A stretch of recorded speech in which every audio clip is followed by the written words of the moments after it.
ما بعد فأعوذ بالله من الشيطان الرجيم بسم الله الرحمن الرحيم الحمد لله رب العالمين الرحمن الرحيم مالك يوم الدين الرحمن الرحیم اللہ رب العالمین کی صفات ذکر کی گئیں اور ان میں مبالغہ ذکر کیا گیا، اس میں شدت ذکر کی گئی، فعلان اور فعیل کے وزن پر، ندیم اور ندمان۔ اللہ رب العالمین کی جو صفت رحمت کی ہے، اللہ تعالیٰ مہربان ہیں اور نہایت رحم کرنے والے ہیں۔ اللہ تعالیٰ کی یہ صفت رحمت کی، اس میں شدت بھی ہے، اس میں مبالغہ بھی ہے اور اس میں دوام بھی ہے کہ اللہ رب العالمین ہمیشہ مہربان ہے۔ یہ اللہ تعالیٰ کا وصف ہے، یہ اللہ تعالیٰ کی صفت ہے۔ اس سے پہلے اللہ تعالیٰ کی صفات میں رب العالمین کا ذکر کیا گیا کہ اللہ تعالیٰ رب العالمین ہے، اللہ تعالیٰ پالنہار ہیں، اللہ تعالیٰ پروردگار ہیں۔ قرآن کریم میں اللہ رب العالمین کی صفات بیان کی گئیں اور رب کا مفہوم ذکر کیا گیا، رب العالمین کا ذکر کیا گیا۔ سورۃ الشعراء میں حضرت موسیٰ علیہ السلام کی گفتگو فرعون کے لیے کہ جب فرعون نے پوچھا کہ وما رب العالمین، پوچھا کہ رب العالمین کون ہے، تو حضرت موسیٰ علیہ السلام نے اس بات کا تذکرہ فرمایا کہ رب السماوات والارض وما بینہما ان کنتم موقنین، کہ وہ رب السماوات والارض ہے۔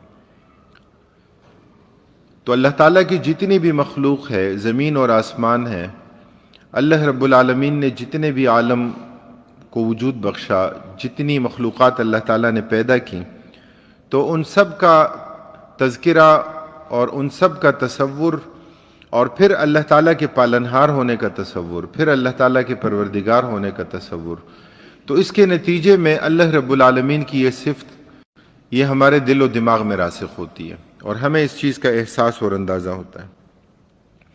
حضرت ابراہیم علیہ السلام نے رب کی تفصیل بیان فرمائی کہ رب کون ہے، رب العالمین کون ہے، تو فرمایا الذی خلقنی فہو یہدین والذی هو یطعمنی ویسقین وَإِذَا مَرِضْتُ فَهُوَ يَشْفِينِ۔ فرمایا کہ رب العالمین وہ ہے کہ جو خالق ہے، رب العالمین وہ ہے کہ جو ہادی ہے، رب العالمین وہ ہے کہ جو مطعم ہے، رب العالمین وہ ہے کہ جو ساقی ہے، رب العالمین وہ ہے کہ جو بیماری میں مجھے شفا دینے والی ذات ہے، وہ اللہ تعالیٰ کی ہے۔ اور فرمایا کہ اللہ تعالیٰ کی ذات ہے وَالَّذِي يُمِيتُنِي ثُمَّ يُحْيِينِ، کہ اللہ تعالیٰ المحیی الممیت، یہ اللہ تعالیٰ کی ذات ہے۔ اور والذی اطمع ان یغفر لی خطیئتی یوم الدین، اور میرے گناہوں کو بخشنے والی ذات اللہ رب العالمین کی ذات ہے۔ تو ان صفات کے نتیجے میں کیا ہوتا ہے؟ اللہ تعالیٰ کا کامل تصور اللہ تعالیٰ کی صفات کا ہمارے دل و دماغ میں آتا ہے۔ الرحمن الرحیم کا ذکر یہاں پر کیا گیا اور مبالغہ جو ہے وہ ذکر کیا گیا۔ اللہ تعالیٰ سورہ رحمان میں کہ جہاں اپنی نعمتوں کا تذکرہ کرتے ہیں، فرماتے ہیں، اور وہاں پر اللہ رب العالمین اس بات کا تذکرہ فرماتے ہیں کہ فَبِأَيِّ آلَاءِ رَبِّكُمَا تُكَذِّبَانِ، کہ اپنے رب کی کن کن نعمتوں کو تم جھٹلاؤ گے۔ تو رحمان وہ ہے کہ جس نے ہمیں اتنی نعمتیں دیں کہ جو نعمتیں ہمارے اپنے وجود میں بھی ہیں اور جو نعمتیں اس پوری کائنات میں پھیلی ہوئی ہیں۔ تو یہ اللہ تعالیٰ کی ذات ہے کہ اللہ رب العالمین نے ہمیں اتنی نعمتوں سے نوازا ہے۔ الرحمن الرحیم مالک یوم الدین، فرمایا کہ اللہ رب العالمین کی ذات ہے کہ اللہ تعالیٰ مالک ہیں یوم الدین، کس کے؟ جزا اور سزا کے دن کے۔ مالک ملک سے ماخوذ ہیں اور ملک ملک سے ماخوذ ہیں۔ امام بیضاوی رحمہ اللہ فرماتے ہیں کہ مالک کا مفہوم یہاں پر کیا ہے؟ المتصرف فی الاعیان المملوکۃ کیف یشاء، کہ جو جو اس کی ملک میں ہے، جو اس کے اختیار میں ہے، اور اس میں اپنی مرضی کے مطابق جس طرح کا تصرف کرنا چاہے اور اس تصرف پر قادر ہو، وہ مالک ہے۔ یہ اللہ تعالیٰ کی شان ہے کہ اللہ رب العالمین جو چاہتے ہیں، جس طرح چاہتے ہیں، اللہ رب العالمین اس پر قادر ہے، اللہ تعالیٰ وہ کر دیتے ہیں۔ یہ اللہ تعالیٰ کی صفت ہے۔ تو مالک یوم الدین، یوم الدین، الدین کا لفظ عربی میں استعمال ہوتا ہے، لغتاً یہ لفظ استعمال ہوتا ہے بدلے کے لیے۔ عربی میں ایک محاورہ استعمال ہوتا ہے کہ دن نہ ہم کما دانو، کہ ہم نے ان کے ساتھ وہی کیا یا ہم نے بدلہ لیا کہ جیسے انہوں نے کیا، اور کما جیسا بھرو گے، جو تمہارا عمل ہوگا تو اسی کے مطابق جو ہے وہ کیا ہوگا، وہ تمہیں بدلہ بھی ملے گا۔ تو یوم الدین، یوم الدین کیا ہے؟ وہ قیامت کا دن ہے۔ دنیا کا یہ نظام عدل اور انصاف کے لیے کافی نہیں ہے، تو حقیقتاً بدلے کا دن، حقیقتاً کہ جب سب چیزیں، سب راز، سب بھید جب ظاہر ہو جائیں گے، لوگوں کے سامنے آشکار ہو جائیں گے، کوئی چیز مخفی نہیں رہے گی، وہ قیامت کا دن ہے۔ یوم تبلی السرائر، کہ جب سارے راز لوگوں کے سامنے ظاہر ہو جائیں گے، سب کے سامنے واضح ہو جائیں گے۔ نبی اکرم صلی اللہ علیہ وسلم نے اس کا تذکرہ فرمایا۔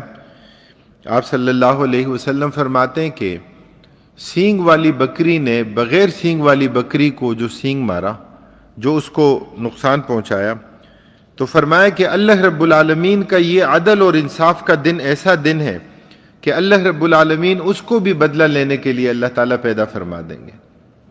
ظاہر ہے کہ وہ مکلف نہیں ہے، ان کے ہاں ایسا کچھ نہیں ہے، لیکن اس سے جو چیز ہمیں معلوم ہوتی ہے کہ جو رب اس بات پر قادر ہے اور جس کے علم میں اتنا کچھ ہے، وہ رب انسانوں کے معاملات کو کیسے چھوڑ دے؟ تو اس لیے فرمایا کہ معاملات میں سب سے پہلے جو فیصلہ ہوگا وہ دماغ کی بنیاد پر ہوگا، خون کی بنیاد پر، کس نے ناحق کس کو قتل کیا۔ عبادات میں فیصلہ ہوگا تو عبادات میں سب سے پہلے نماز کا فیصلہ ہوگا، دیگر عبادات کا اس کے بعد ہوگا۔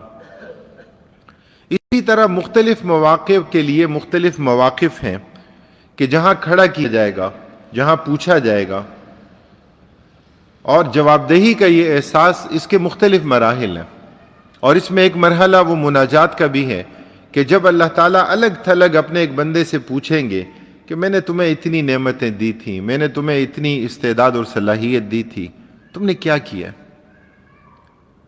اور جب وہ یہ کہے گا کہ اے الہ العالمین کہ میں نے علم دین سیکھا اور پھیلایا، تو اللہ رب العالمین فرمائیں گے کہ تم نے تو علم اس لیے حاصل کیا تھا تاکہ تمہیں بڑا عالم کہا جائے، دنیا میں شہرت مل گئی، آخرت میں کچھ نہیں ہے۔ جہاد اور قتال کیا تاکہ تمہیں بڑا بہادر کہا جائے، انک قد قاتلت لأن یقال جریء وقد قیل، دنیا میں شہرت مل گئی، آخرت میں کچھ نہیں ملے گا۔ تو اس لیے نیت کا استحضار بڑا ضروری ہے۔ مالک یوم الدین، اللہ تعالیٰ کی یہ صفت جب ہمارے سامنے آتی ہے تو رونگٹے کھڑے ہونے چاہیے، اس لیے کہ نامہ اعمال کی کتاب میں کوئی چیز مخفی نہیں ہوگی۔ انسان حیران ہوں گے نا، ما لہذا الکتاب، کتنی عجیب کتاب ہے۔ انسان حیران ہوں گے کہ جب اعضاء گواہی دیں گے، الیوم نختم علی افواہہم وتکلمنا ایدیہم وتشہد ارجلہم، انسان حیران ہوں گے جب زمین گواہی دے گی، یومئذ تحدث اخبارہا بان ربک اوحی لہا، تو چھپنے کی جگہ تو کہیں نہیں ہوگی، اور جھوٹ بولنے کا بھی کوئی امکان نہیں ہوگا، اور دن ہوگا بدلے کا دن۔ فمن یعمل مثقال ذرۃ خیرا یرہ ومن یعمل مثقال ذرۃ شرا یرہ، نیکی کی ذرہ برابر وہ بھی دیکھ لے گا، اور گناہ کیا ہے تو وہ بھی دیکھ لے گا۔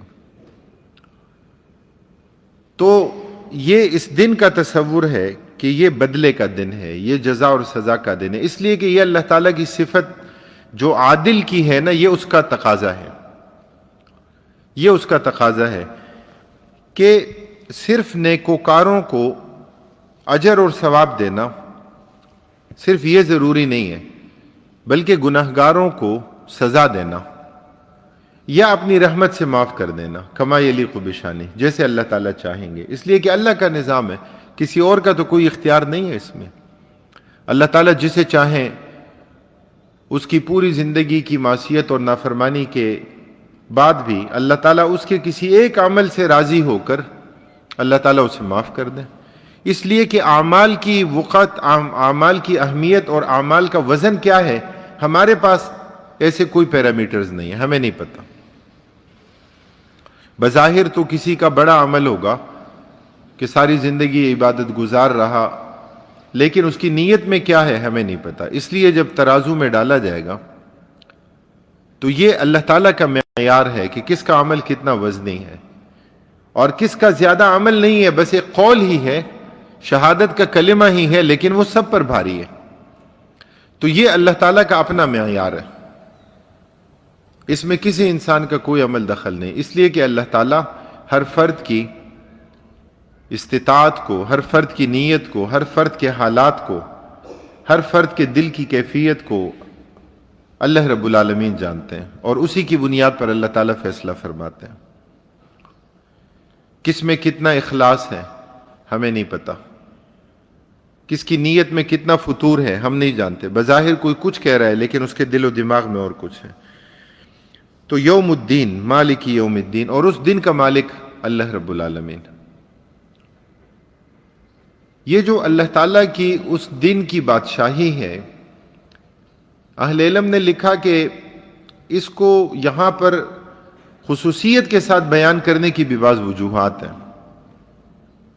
اور وہ یہ ہے کہ اس دنیا میں کچھ نہ کچھ اختیار اور کوئی نہ کوئی بادشاہت، کوئی نہ کوئی اقتدار اللہ تعالیٰ نے ہر شخص کو دیا ہے، اور کچھ بھی نہ ہو تو کم از کم اپنے وجود پر تو وہ خود قادر ہے، وہ جو چاہے بول سکتا ہے، وہ جو چاہے کر سکتا ہے، اور کہیں نہ کہیں کوئی نہ کوئی اس کا دائرہ اختیار، اس کا دائرہ اقتدار موجود ہے۔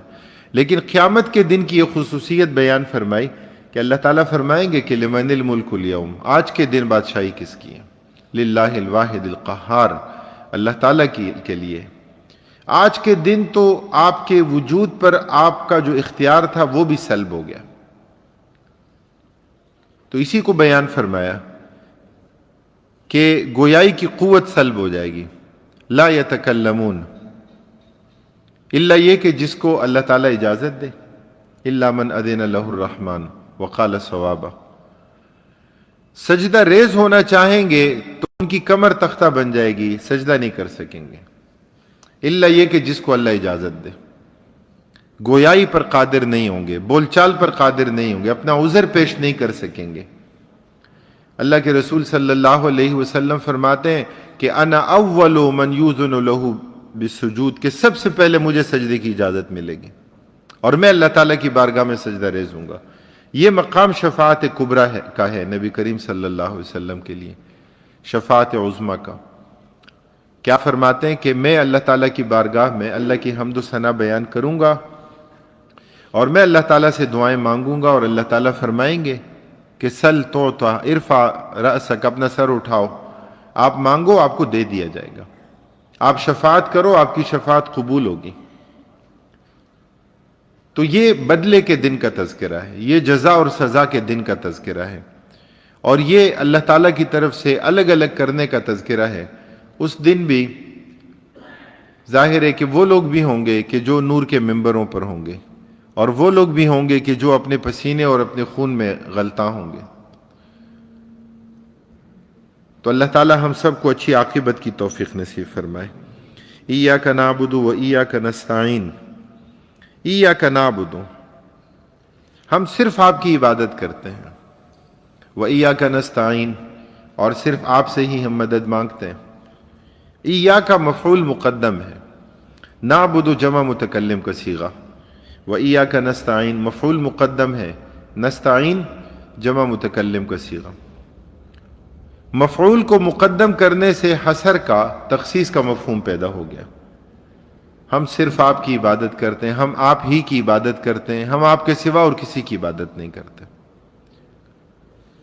اللہ تعالیٰ کی ذات ہی معبود برحق ہے، معبودان باطلہ تو بہت ہیں، معبودان باطلہ خارج کے بتوں کی صورت میں ہیں، معبودان باطلہ دل و دماغ میں موجود بت پرستی کی صورت میں ہیں، رسم اور رواج کی صورت میں ہیں، لیکن معبود برحق بس صرف اللہ رب العالمین کی ذات ہے۔ تو مفعول کو مقدم کر کے حصر کا تخصیص کا مفہوم پیدا کیا گیا کہ صرف اللہ کی عبادت کرنی چاہیے، ہم صرف اللہ کی عبادت کرتے ہیں، یہ مطلوب ہے۔ صرف اللہ سے مدد مانگنی چاہیے، ہم صرف اللہ سے مدد مانگتے ہیں۔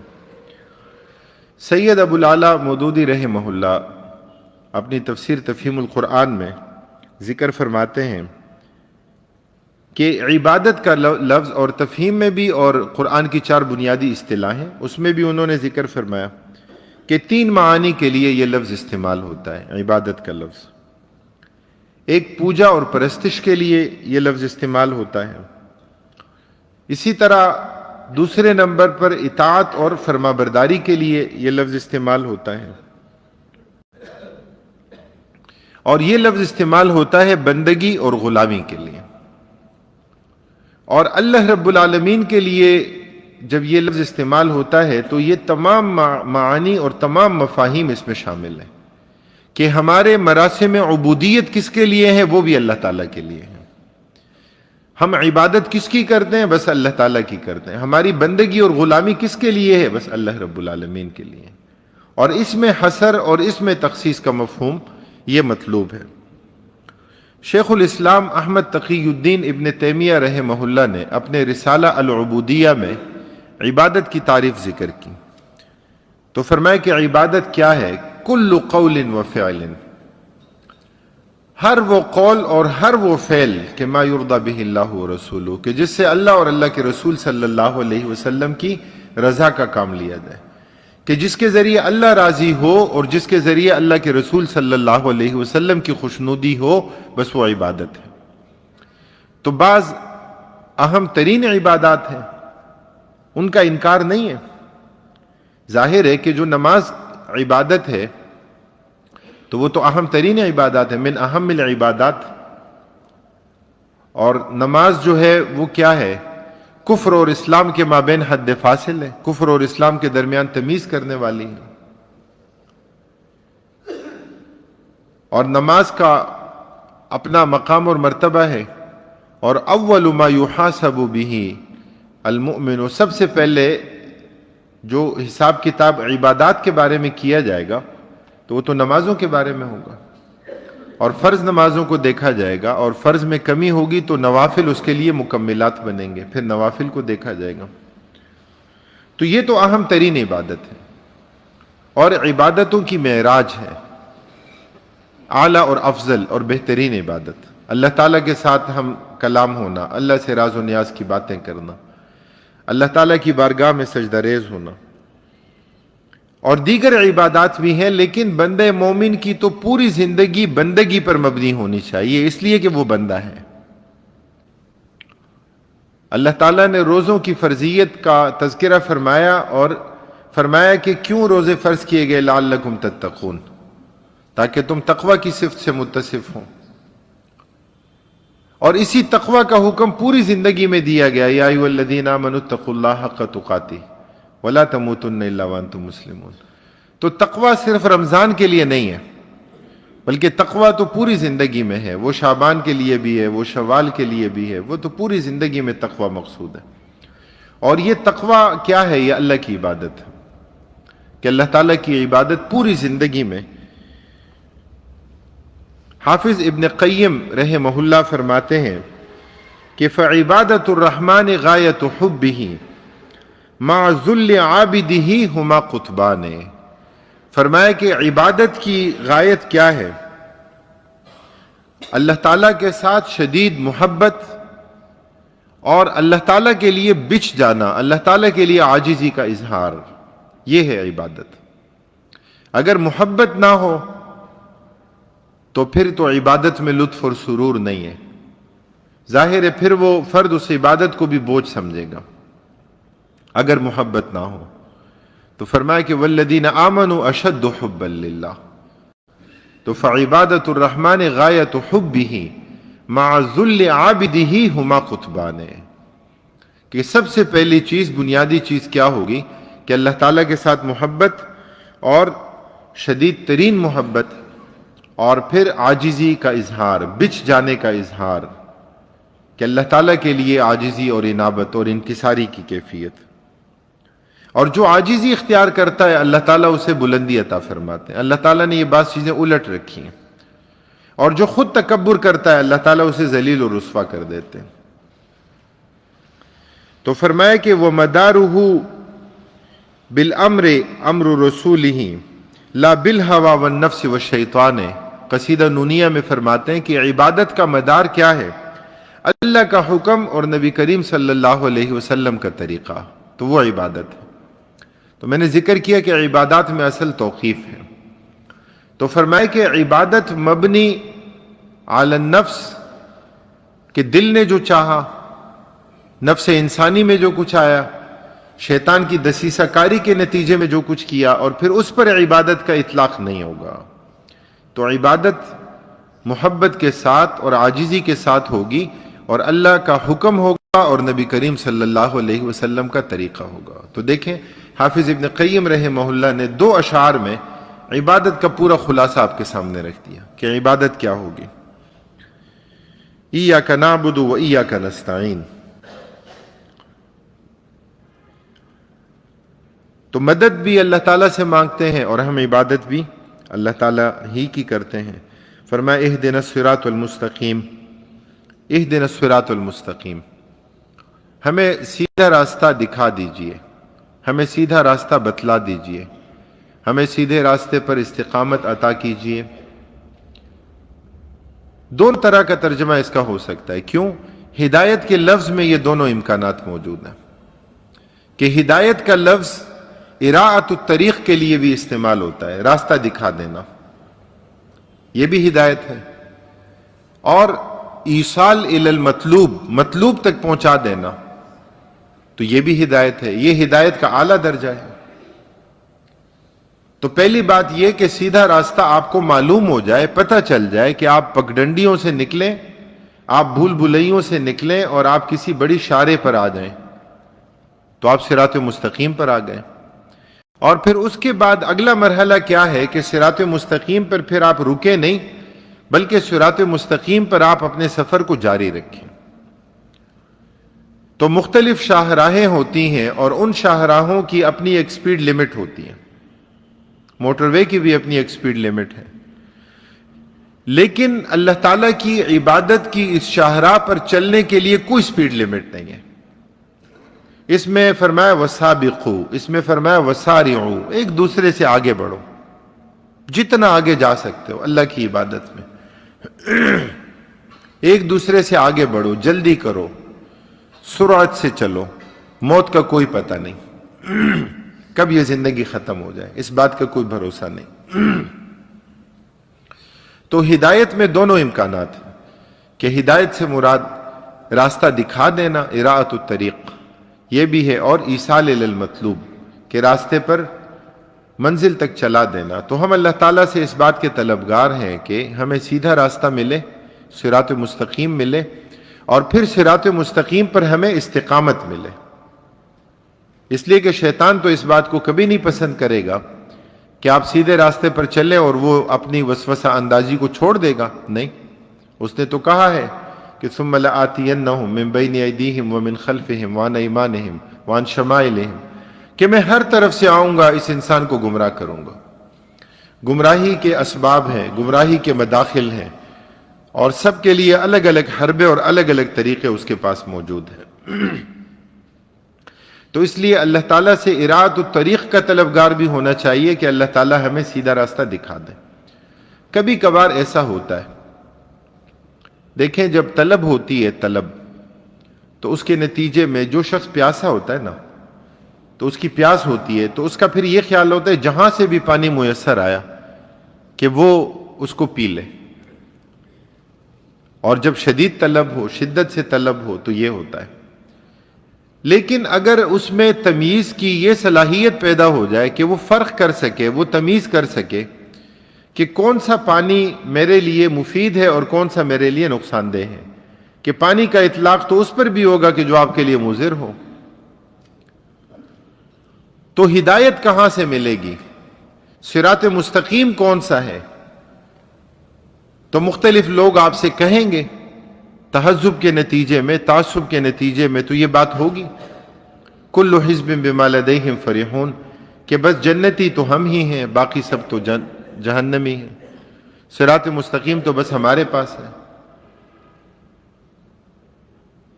تو اللہ تعالیٰ نے قرآن کریم میں صراط مستقیم کا تذکرہ فرما دیا تفسیر القرآن بالقرآن میں، کہ صراط مستقیم کیا ہے۔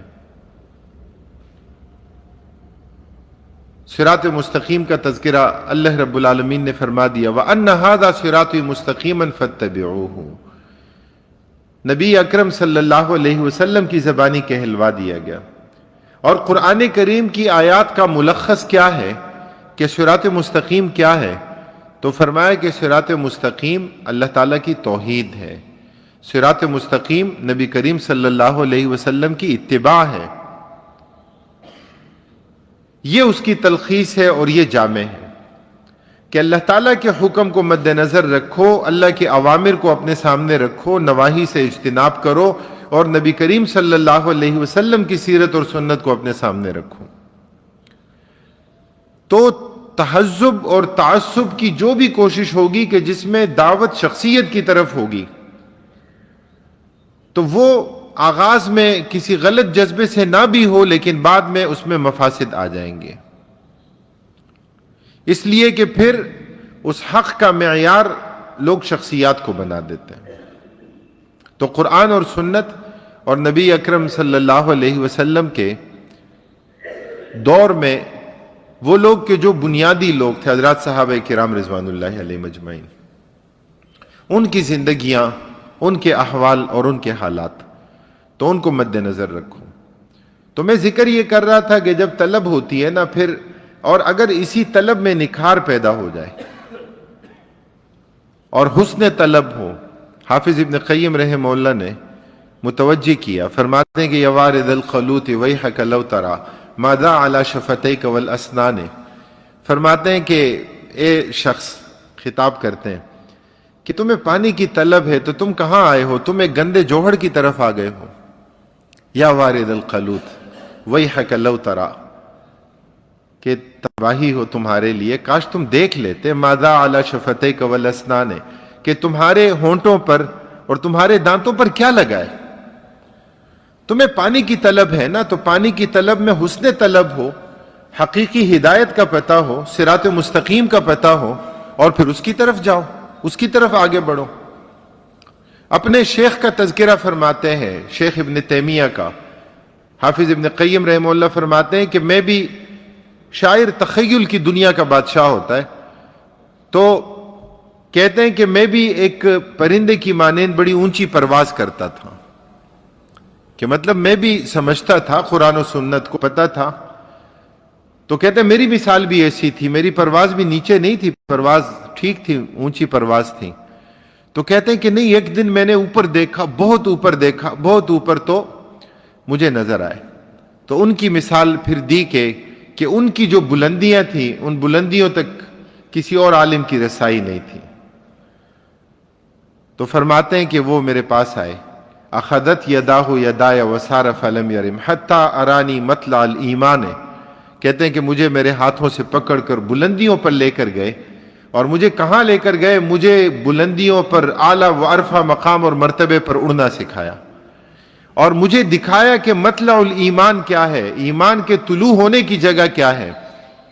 مطلع الایمان قرآن اور سنت، یہ بنیادی بات ہے، اور قرآن اور سنت پر جو لوگ کاربند ہیں وہ ہمارے سر کا تاج ہے۔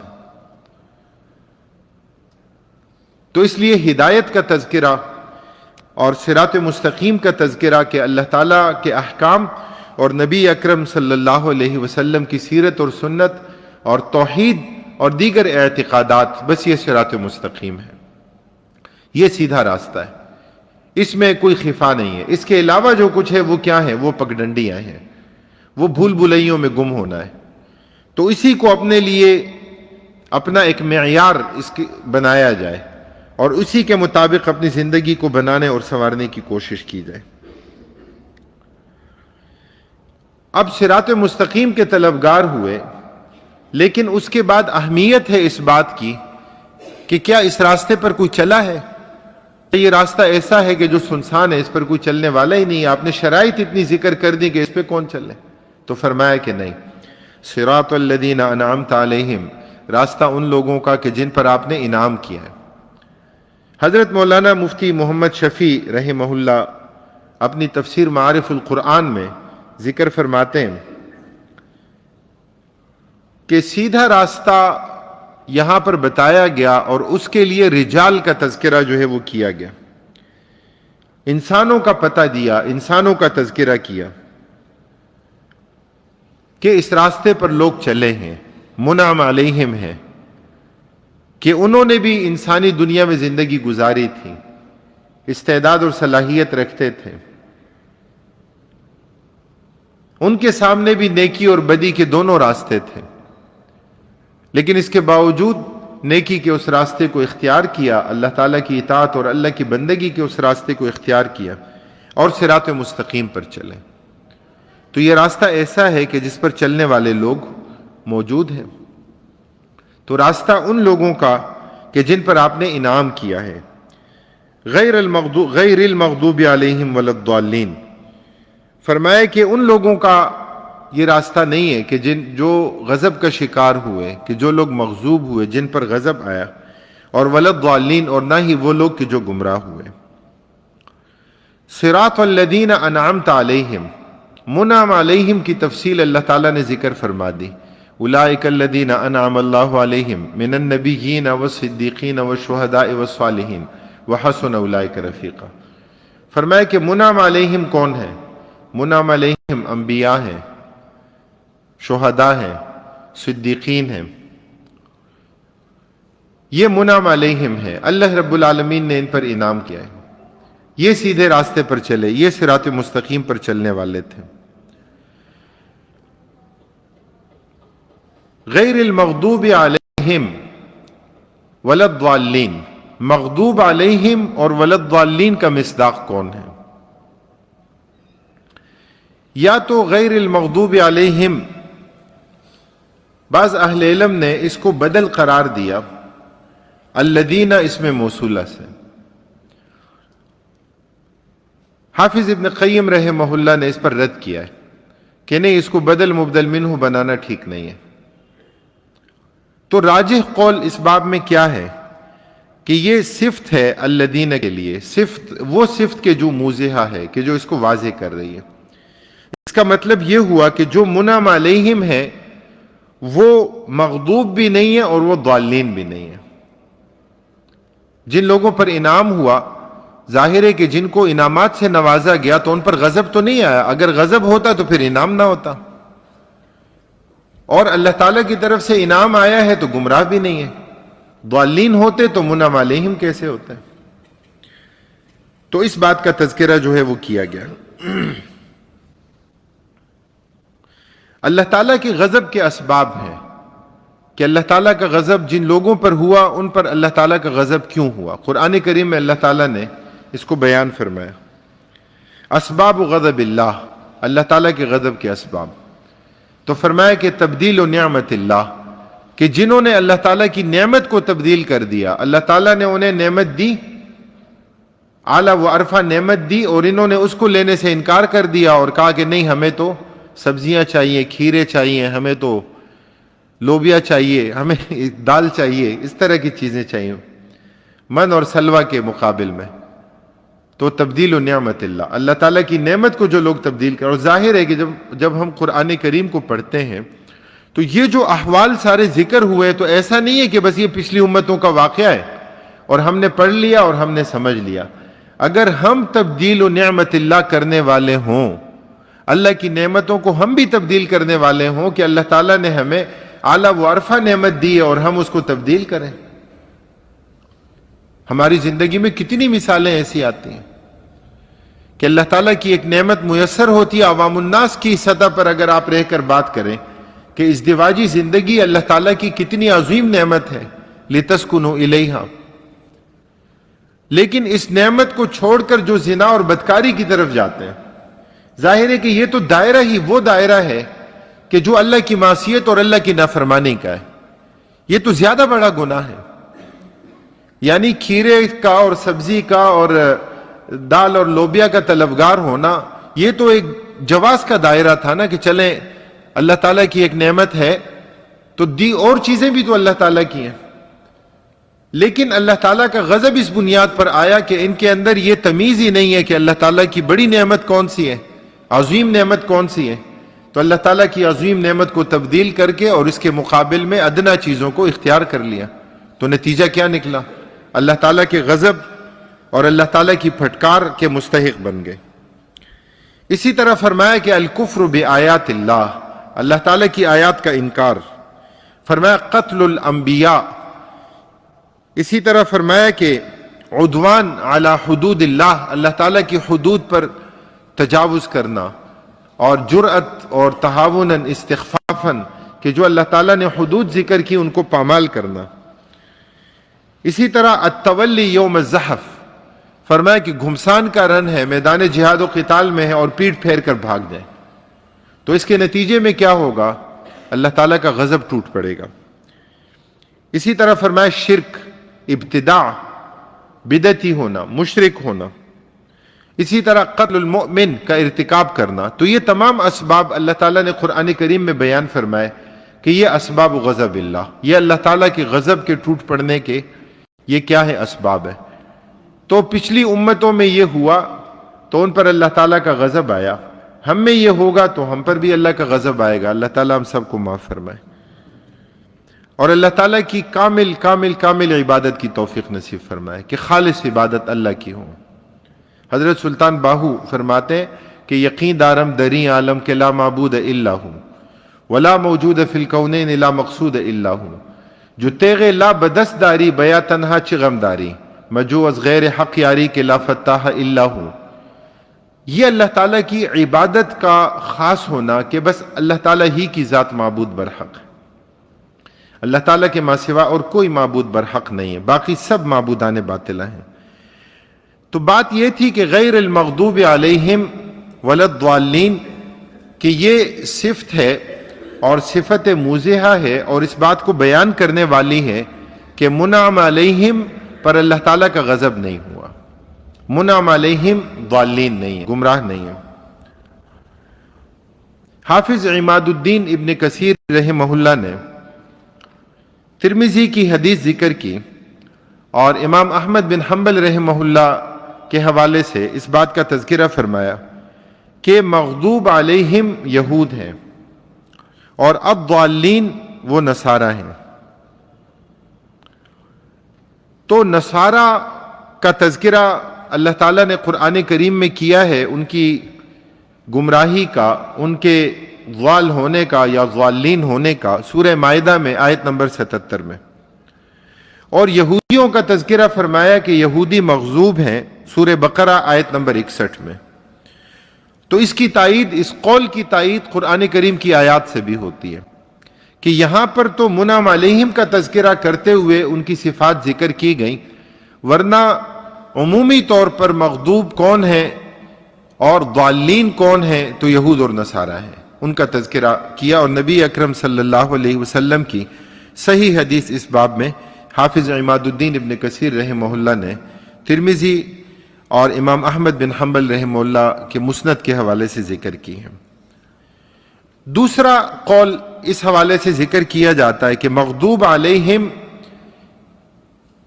اگر الگ سے دیکھا جائے کہ مغضوب علیہم سے مراد ظاہری کافر ہیں اور الضالین اس سے مراد منافقین ہیں. ایک تیسرا قول اس باب میں ذکر کیا جاتا ہے کہ المغضوب علیہم اس سے مراد وہ لوگ ہیں کہ جو اعمال میں خطا کار ہیں، کہ جن کے اعمال برے ہیں، معصیت کے اعمال ہیں. اور الضالین سے مراد وہ لوگ ہیں کہ جو عقیدے کی گمراہی میں مبتلا ہیں، جن کا عقیدہ بھی غلط اور جن کے اعمال بھی غلط، تو وہ مغضوب علیہم ہیں اور وہ ضالین ہیں. اسی طرح ایک چوتھا قول اس حوالے سے ذکر کیا جاتا ہے کہ المغضوب علیہم سے مراد وہ لوگ ہیں کہ جو علم کے باوجود گمراہ ہو گئے، تو ان پر اللہ تعالیٰ کا غضب ٹوٹ پڑتا ہے، باوجود علم کے گمراہ ہو گئے۔ حالانکہ ہونا یہ چاہیے کہ علم ہے تو پھر تو گمراہی نہ ہو، تو ان پر زیادہ شدت کے ساتھ گویا غضب کا تذکرہ ہے۔ اور ضالین سے مراد وہ ہیں کہ جو جہالت کی وجہ سے جو لوگ گمراہ ہوئے، کہ جاہل ہیں تو نہیں پتہ، جہالت کی بنیاد پر گمراہ ہو گئے۔ حضرت امام رازی رحمہ اللہ نے یہ قول ذکر کیا۔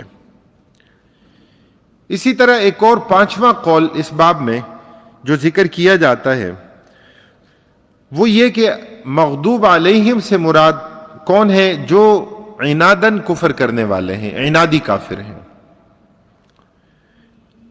اور الضالین سے مراد وہ لوگ ہیں کہ جو جاہل کافر ہیں۔ ظاہر ہے کہ پچھلے قول کی طرح، یعنی اس قول کے ساتھ مناسبت ہے اس بات کی۔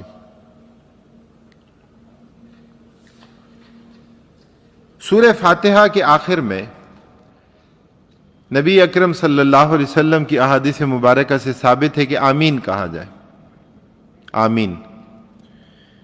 تو آمین کیا ہے؟ آمین بھی دعا ہے کہ یا الہ العالمین ہماری دعا کو قبول فرما۔ آمین کا مطلب یہ ہے کہ یا الہ العالمین استجب دعاءنا، ہماری دعا قبول فرما۔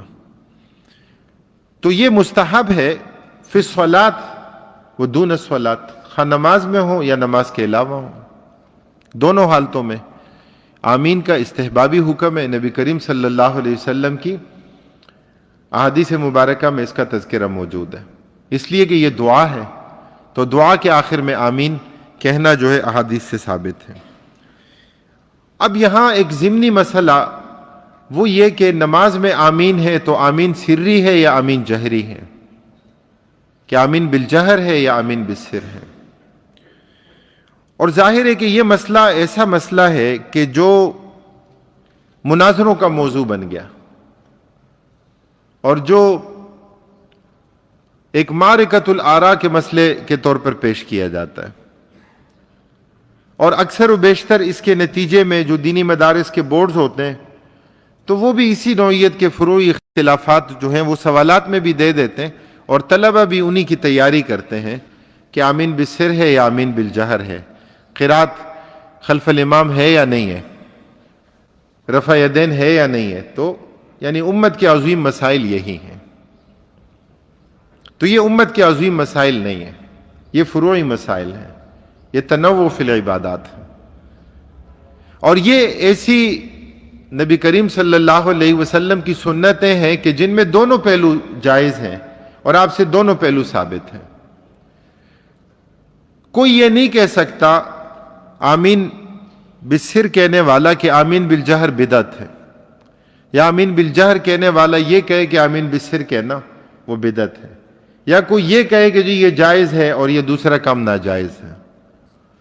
تو جب ان سے آپ پوچھیں کہ بھئی کیا ہے، تو اختلاف افضلیت اور مفضولیت میں ہے، اختلاف اولویت میں اور غیر اولا ہونے میں ہے، اختلاف راجحیت اور مرجوحیت میں ہے۔ تو دونوں پہلو جائز ہیں، نبی کریم صلی اللہ علیہ وسلم کی دونوں سنتیں، باقی دلائل کی بات ہے۔ تو اگر آپ کو دلیل کا نہیں پتا اور آپ مقلد ہیں، بعض لوگوں نے لفظ تقلید کو بھی بدنام کر دیا نا۔ تقلید کا لفظ جو ہے یہ ایسا نہیں ہے کہ یہ یعنی قلادہ کے اس مفہوم میں لیا جائے اور ایک غلط تصور کے طور پر لیا جائے۔ تقلید کی تعریف ذکر کی نا، تقلید کی کہ تقلید کسے کہتے ہیں؟ قبول قول الغیر بلا حجت، کسی اور کے قول کو قبول کرنا بغیر دلیل کے۔ اب یہ جو بلا حجتن ہے، بلا حجتن کا تعلق جو ہے وہ کس کے ساتھ ہے؟ قبول کے ساتھ ہے، کہ بغیر دلیل طلب کیے آپ مان لیتے ہیں، اس لیے کہ آپ کو تو دلیل کا پتہ ہی نہیں کہ کون سی دلیل صحیح ہے کون سی صحیح نہیں۔ آپ تو عام آدمی ہیں، آپ کو تو کتاب کا نہیں پتہ، آپ کو دلیل کا نہیں پتہ، آپ کو دلیل کے کون سی دلیل مضبوط ہے کون سی کمزور ہے آپ کو نہیں پتہ، کون سی بات مستند ہے کون سی بات غیر مستند ہے، آپ کو نہیں پتا، تو پھر آپ لامحالہ آپ کیا کریں گے؟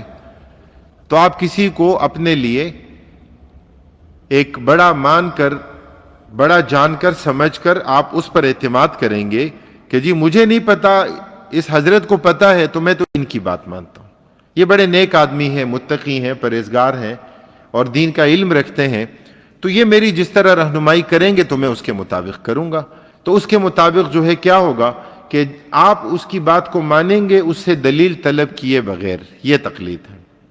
قبول قول الغیر بلا حجتن، اور بلا حجتن کو آپ لگائیں کس کے ساتھ؟ قبول کے ساتھ۔ تو جو اعتراض کرتے ہیں، معترضین ہیں، تو وہ یہ کہتے ہیں کہ قبول قول الغیر بلا حجتن کے بلا حجتن کا تعلق ہے قول کے ساتھ، کہ جی کسی کی بغیر دلیل کی بات کو ماننا، بغیر کسی دلیل کی بات ہو اس کو ماننا اور تسلیم کرنا، ایسا نہیں ہے۔ عامی کو تو پتہ ہی نہیں کہ دلیل کیا ہے، مستدل کے عام آدمی کو کیا پتا۔ اور اس وقت تو میں یہ سمجھتا ہوں کہ درس نظامی بھی ہماری ایک روٹین کا، ایک علم کا ایک مرحلہ بن گیا۔ تو ایسا نہیں ہے کہ درس نظامی کے بعد کوئی فرد مجتہد بن جاتا ہے، جی تو درس نظامی کے بعد بھی بڑی کمزوریاں ہوتی ہیں۔ ہم حدیقۃ العلوم میں پڑھتے تھے موقوف علیہ میں، تو شیخ حسن الابرار رحمہ اللہ بڑے عالم تھے منطق کے، اور تو وہ ہمیں پڑھاتے تھے، تو کبھی بعض علمی لطائف بھی ہوتے ہیں، تو کبھی بیضاوی پڑھاتے ہوئے وہ کوئی بات ذکر فرماتے، کوئی نحو کی بات آ جاتی تو وہ فرماتے تھے کہ انشاءاللہ آپ نحو میر میں پڑھیں گے یا کبھی لطفاً وہ ذکر کرتے تھے کہ فماتا پس مات شو اللہ تعالیٰ غریق رحمت فرمائے۔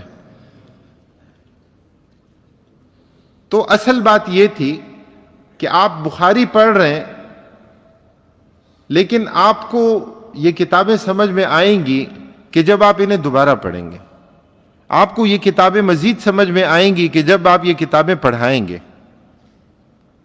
تو درس کے دوران تو آپ پر سکینت بھی نازل ہو جاتی ہے، ایسا ہوتا ہے، تو کوئی پوچھنے والا تو نہیں ہوتا، لیکن پڑھاتے ہوئے تو سکینت نہیں چلے گی، پڑھاتے ہوئے تو پڑھانا پڑے گا، تو کیسے سمجھ کے پڑھانا ہوگا نا۔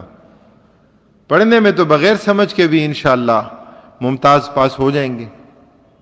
میں نے بعض ایسی کتابوں کا بھی امتحان دیا، چونکہ دونوں بورڈز کے امتحانات دیے، تو اکثر تو خیر پڑھی پھر، لیکن بعض کتابیں ایسی تھیں جو نہیں پڑھی، لیکن اس میں بھی پورے 100 نمبر ملے الحمدللہ۔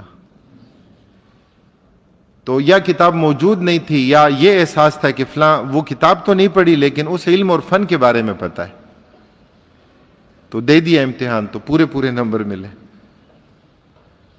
تو درس نظامی کا مرحلہ جو ہے نا، یہ بھی ایسا نہیں ہے کہ یہ اجتہادی بصیرت پیدا کر دیتا ہے، ایسا نہیں ہے۔ ہمتیں کمزور پڑ گئیں، مطالعے کے شوقین نہ رہے، اور وہ جو محنت تھی وہ آہستہ آہستہ زوال اور انحطاط کا دور ہے تو وہ کم ہو گئی، اور طالب علم کی اور بھی بہت مصروفیات ہوتی ہیں پڑھنے کے علاوہ جی موبائل فون کے نتیجے میں سوشل میڈیا، ہر فورم پر جو ہے نا وہ ماشاءاللہ طالب علم موجود ہوتے ہیں۔ شیخ عبدالسلام رستمی رحمہ اللہ فرماتے تھے کہ اللہ تعالیٰ نے قرآن کریم میں یہ جو فرمایا ہے کہ وَمَا كَانَ الْمُؤْمِنُونَ لِيَنْفِرُوا كَافَّةً فَلَوْلَا نَفَرَ مِنْ كُلِّ فِرْقَةٍ مِّنْهُمْ طَائِفَةٌ لِيَتَفَقَّهُوا فِي الدِّينِ، فرمایا کہ لِيَنْفِرُوا اور نفرا کا لفظ یہاں پر ذکر کیا، فرمایا خرجہ کا لفظ یہاں پر ذکر نہیں کیا، فرمایا نفرہ کے لفظ میں اور اس لفظ میں لِيَنْفِرُوا میں خروج کے ساتھ ساتھ نفور کا مفہوم بھی موجود ہے۔ مطلب اس کا کیا ہے کہ طالب علم بہت زیادہ تعلقات بنانے والا نہ ہو ایسا نہ ہو کہ طالب علم ہو اور وہ اتنی اس کی دوستیاں ہوں، اتنے اس کے تعلقات ہوں کہ کتاب کی طرف توجہ نہ ہو اور اس کی توجہ باقی اور دیگر مختلف سرگرمیوں کی طرف ہو، اس لیے کہ یہ تحقیقی علم تخلیے کا متقاضی ہے، تحقیقی علم تخلیے کا متقاضی ہے۔ یہ آپ اسے اپنا بہت سارا وقت دیں گے تو یہ آپ کو تھوڑا سا علم دے گا، زیادہ علم نہیں دے گا. اور اگر دل میں ایمان نہیں ہوگا تو وہ علم بھی سرسری زبان کی نوک والا دے گا، دل میں نہیں اترے گا. دل میں ایمان ہوگا تو وہ علم دل میں راسخ ہو جائے گا، اخلاص کے ساتھ، محبت کے ساتھ، تو وہ علم کیا ہوگا؟ وہ دل و دماغ میں راسخ ہو جائے گا. تو یہ بڑی بنیادی بات ہے کہ جو یہاں پر ذکر کی گئی. تو میں عرض یہ کر رہا تھا کہ معرکۃ الآراء مسائل کیا ہے، اور نبی کریم صلی اللہ علیہ وسلم کی سیرت اور سنت کیا ہے. تو تقلید کے حوالے سے بات آئی کہ تقلید اگر قبول قول الغیر بلا حجت، کہ کسی کی بغیر دلیل کے بات کو قبول کرنا اگر تقلید کا نام ہو تو ہم ایسی تقلید کو برا کہتے ہیں، یہ تقلید صحیح نہیں ہے. لیکن اگر قبول قول الغیر بلا حجت، ایک عامی کے لیے کسی سے دلیل مانگے بغیر اس پر اعتماد کرتے ہوئے اس کی علمی رائے کو قبول کر کے اس پر عمل کرنا ہو، تو یہ تقلید اتباع کے معنی میں ہے. یہ تقلید کس معنی میں ہے؟ اتباع کے معنی میں. تو اس لیے اجتہادی بصیرت تو نہیں ہے. تو آپ کو ظاہر ہے کہ اہل علم کے اقوال کو، ان کی آراء کو اپنے سامنے رکھنا پڑے گا. وہ تو بڑا نادان ہوگا کہ جو اپنے آباء و اجداد کے کسی بہت بڑی محنت کو جو نظر انداز کر دے اور جو کہے کہ میں زیرو سے سٹارٹ کرتا ہوں. یہ تو نادانی کی بات ہے کہ آپ کے لیے فقہی آراء کی صورت میں آپ کے لیے ایک علمی ورثے کے طور پر سب چیزیں موجود ہیں، تو ان سے استفادہ کریں. ہاں، جب آپ سمجھ جائیں کہ آپ کے اندر ایسا ملکہ اور ایسی استعداد اور صلاحیت اور اجتہادی بصیرت پیدا ہو گئی ہے کہ آپ ان سے آگاہ بھی ہو گئے ہیں اور آپ ان کے دلائل میں فرق کو بھی مد نظر رکھ سکتے ہیں، اور آپ سمجھتے ہیں کہ اب دلائل کی بنیاد پر یہ والی بات راجح ہے، تو پھر آپ اپنی رائے ذکر کر دیں. آپ کو کسی نے نہیں روکا. تو ہم یہ نہیں کہتے کہ اجتہاد کا دروازہ بند ہو گیا، ہم کہتے ہیں کھلا ہے، لیکن مجتہد کو تو لے کر آئیں. حضرت مجتہد کو لے کر آئیں، ہم مین گیٹ کھول دیں گے اجتہاد کا. لیکن اجتہاد کی ضرورت ہو، مجتہدانہ بصیرت ہو، اور واقعتاً جو ہے کوئی مسئلہ ایسا ہو کہ جس میں اہل علم کی آراء اور اقوال موجود نہ ہو، تو ان شرائط کو مد نظر رکھیں، اور پھر اس میں کوئی فرد اپنی علمی رائے دے دیتا ہے تو اس رائے کو قبول کریں. اس رائے کو قبول کیا جا سکتا ہے، اس میں کوئی حرج نہیں ہے. لیکن اگر پچھلے کام سے آگاہی بھی نہ ہو، اس کام کا تعارف بھی نہ ہو، اس کے بارے میں پتہ بھی نہ ہو، بنیادی تعریفات تک کا پتہ نہ ہو، اور پھر ہم گلہ یہ کریں کہ جی آپ جو ہے ان ائمہ کرام اور ان فقہاء کرام کے کام کو کیوں ذکر کرتے ہیں؟ تو بھئی اس لیے ذکر کرتے ہیں کہ وہ ایک علمی کام ہے، انہوں نے ہمارے لیے آسان بنا دیا. تو اس لیے تقلید کی جو اصل کیفیت ہے اس کو مد نظر رکھنا چاہیے. تو یہ فرق سامنے ضرور ہونا چاہیے کہ قبول قول الغیر بلا حجت، کہ کسی کے قول کو بغیر اس سے دلیل طلب کیے اس کو قبول کر لینا، اس لیے کہ آپ کا اس پر اعتماد ہے. ہر کسی سے دلیل کا مطالبہ نہیں ہوتا. تو یہ اتباع کے معنی میں ہے. اور اگر مذموم مقصود ہو، مذموم مقصد ہو، تو اس میں پھر یہ ہوگا کہ کسی کی بغیر دلیل والی بات کو بھی ماننا. تو ایسا نہیں ہے، یہ تقلید مذموم ہے. تو مسئلہ یہ تھا کہ آمین بالجہر یا آمین بالسر. ظاہر ہے کہ اس کے دلائل میں اس کی تفصیل ہے کہ جو دینی مدارس میں کہ جہاں احادیث مبارکہ میں اس کا تذکرہ آتا ہے تو وہاں ہم اس کی تفصیل ذکر کرتے ہیں، اور جانبین کے دلائل ہیں. من وافق تامینہ تامین الملائکہ تو غفر لہ، فرمایا کہ جس کی آمین موافق آ گئی ملائکہ کی آمین کے، اس لیے کہ فرشتے بھی آمین کہتے ہیں، تو اس کے گناہ معاف ہو جائیں گے. تو جانبین کے دلائل ہیں. یہاں پر موافقت فرشتوں کی آمین کے ساتھ یہ کیوں تصور کر لیا کہ یہ موافقت صرف جہر میں ہے؟ جو لوگ آمین بالجہر کے دلائل ذکر کرتے ہیں اور اس دلیل کا ذکر کرتے ہیں، تو مقصود کیا چیز ہوتی ہے کہ گویا فرشتے بھی جہر کرتے ہیں تو ہم بھی جہر کریں گے. تو فرشتوں کی جہر آپ نے سنی ہے کہ انہوں نے جہرن کہا ہو تو آپ سب خاموش ہو جائیں تو فرشتے جہر کرتے ہیں.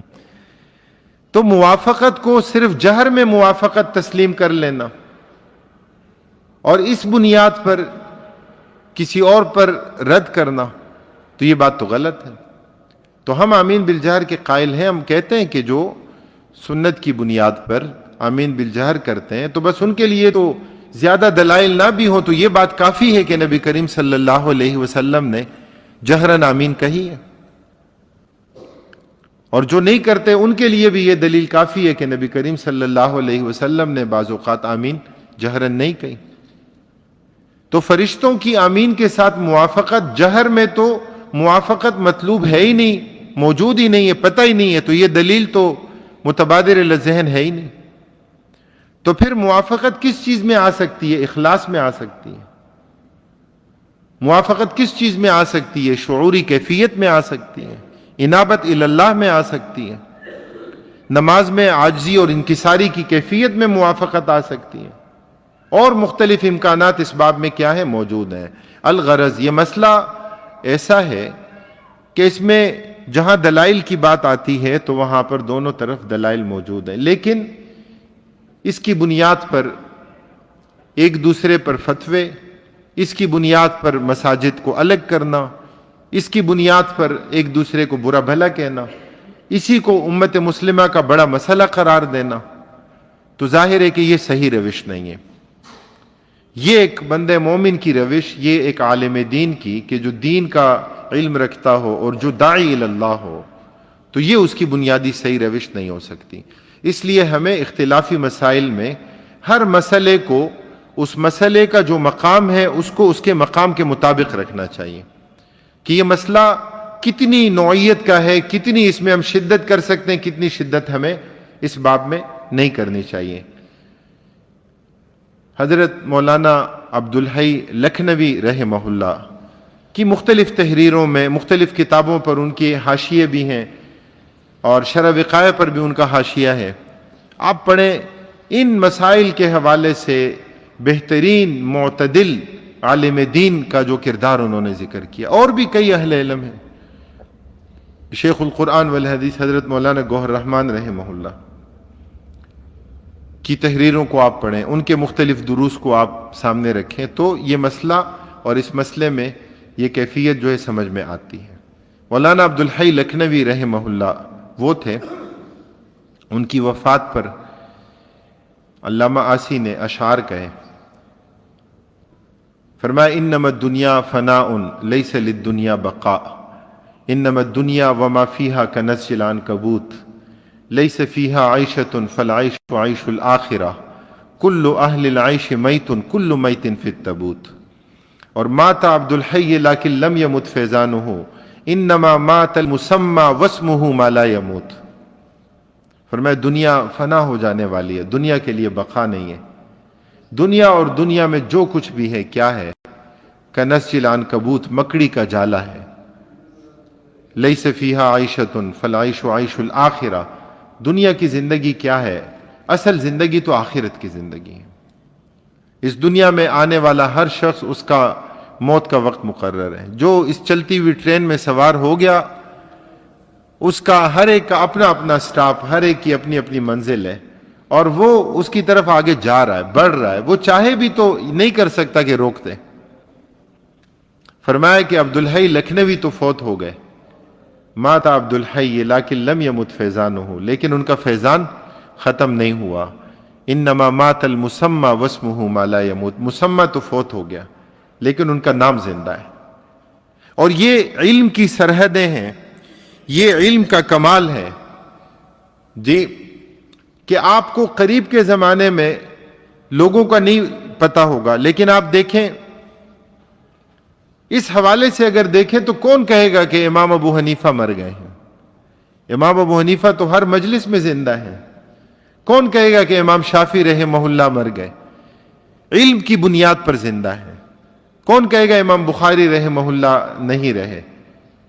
ہر درس میں ان کا ذکر ہے، ہر مجلس میں ان کا ذکر ہے۔ تو یہ اہل علم کی شان ہوتی ہے کہ مسمى، کہ جس کا نام ہے، کہ جو قد کاٹ تھا، کہ جو ظاہری وجود اور جسم تھا وہ تو ختم ہو گیا، لیکن علمی دنیا میں وہ زندہ ہے۔ واسمہ ما لا یموت، نام ختم نہیں ہوگا۔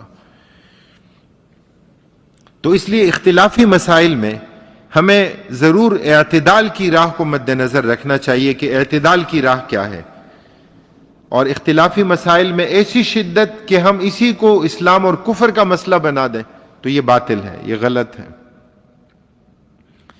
بسم اللہ الرحمن الرحیم، الف لام میم، ذالک الکتاب لا ریب فیہ ھدی للمتقین الذین یؤمنون بالغیب ویقیمون الصلاة ومما رزقناہم ینفقون۔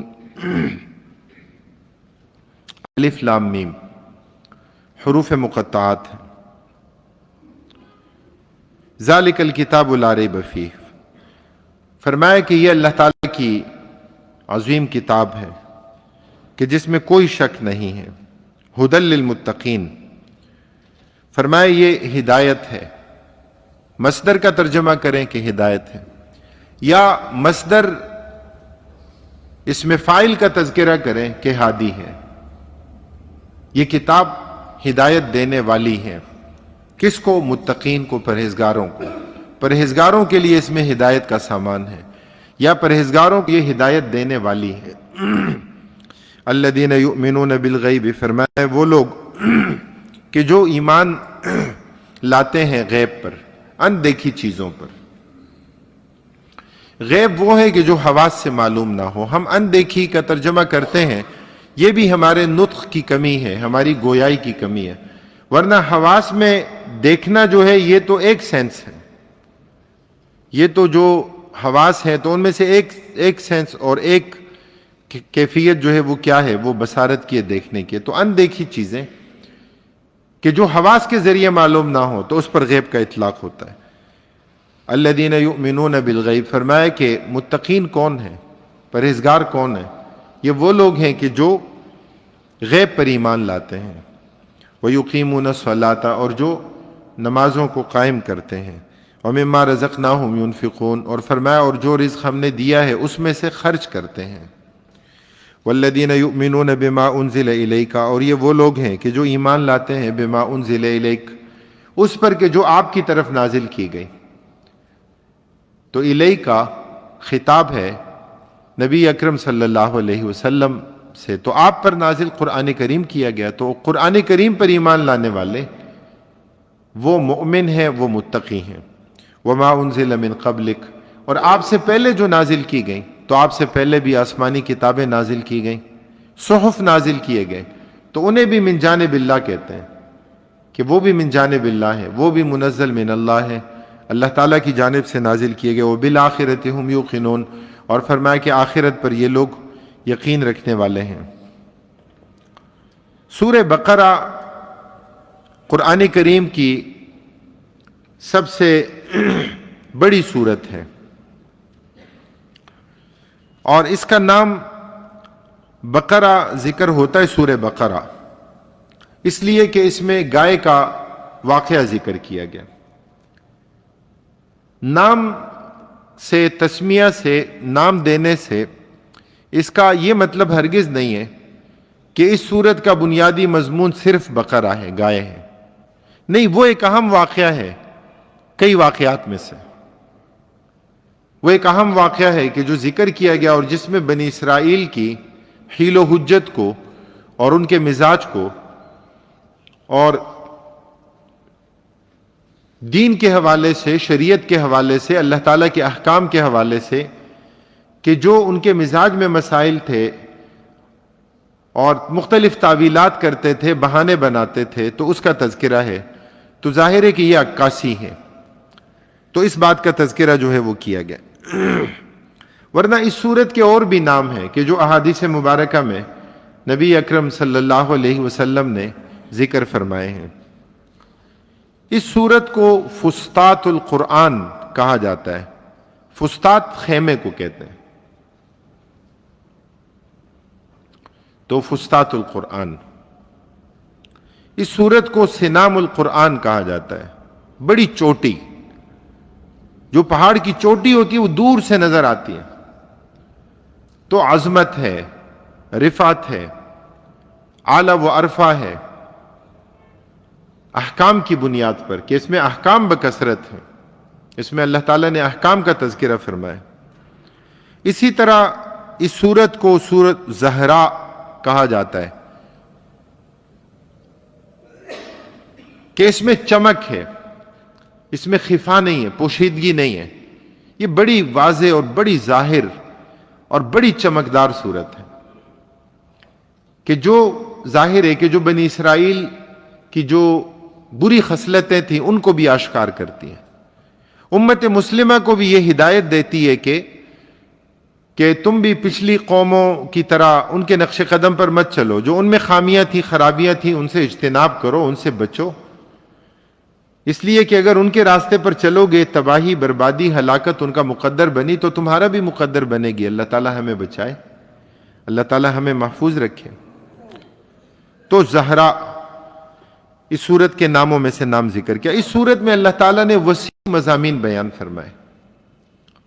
سید ابو الاعلیٰ مودودی رحمہ اللہ نے اپنی تفسیر میں تفہیم القرآن میں اس بات کا تذکرہ کیا کہ اس سورت میں جتنے وسیع مضامین بیان کیے گئے تو ان کی بنیاد پر اس کا نام جو ہے، یعنی قرآن کریم میں جو سورتوں کے نام ہے ویسے بھی وہ موضوعاتی ترتیب سے نہیں ہے.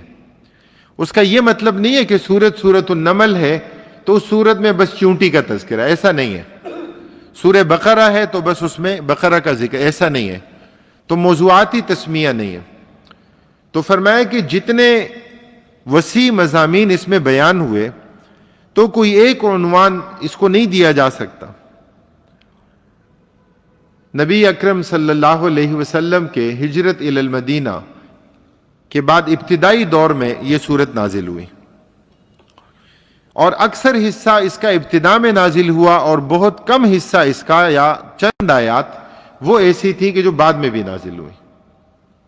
جیسے قرآن کریم کی آخری آیت کا تذکرہ نظر آتا ہے، ملتا ہے. قرآن کریم کی عظیم سورت، قرآن کریم کی سب سے بڑی سورت. اس سورت کا شان نزول کیا تھا؟ مکہ مکرمہ میں مخاطبین وہ کفار تھے، مشرکین تھے. جب مدینہ منورہ نبی اکرم صلی اللہ علیہ وسلم تشریف لائے تو یہاں پر مخاطبین یہودی بھی تھے. یہودی توحید، رسالت اور معاد، بعث بعد الموت کے قائل تھے. حضرت موسیٰ علیہ السلام پر جو شریعت نازل ہوئی، جو احکام آئے تو ان کو بھی مانتے تھے، اس قاعدے ضابطے کو تسلیم کرتے تھے. لیکن ایک بڑا عرصہ گزرنے کی وجہ سے، کوئی 19 صدیاں گزرنے کی وجہ سے کیا تھا کہ اصل دین سے ہٹ گئے، اور اصل دین کی جگہ انہوں نے اتنی تحریفات کر لی کہ خرافات کا ایک مجموعہ بنا لیا. تو اللہ تعالیٰ کی کتاب میں بھی تحریف کر لی، تورات بھی محرف ہو گئی اور عقائد بھی غلط ہو گئے.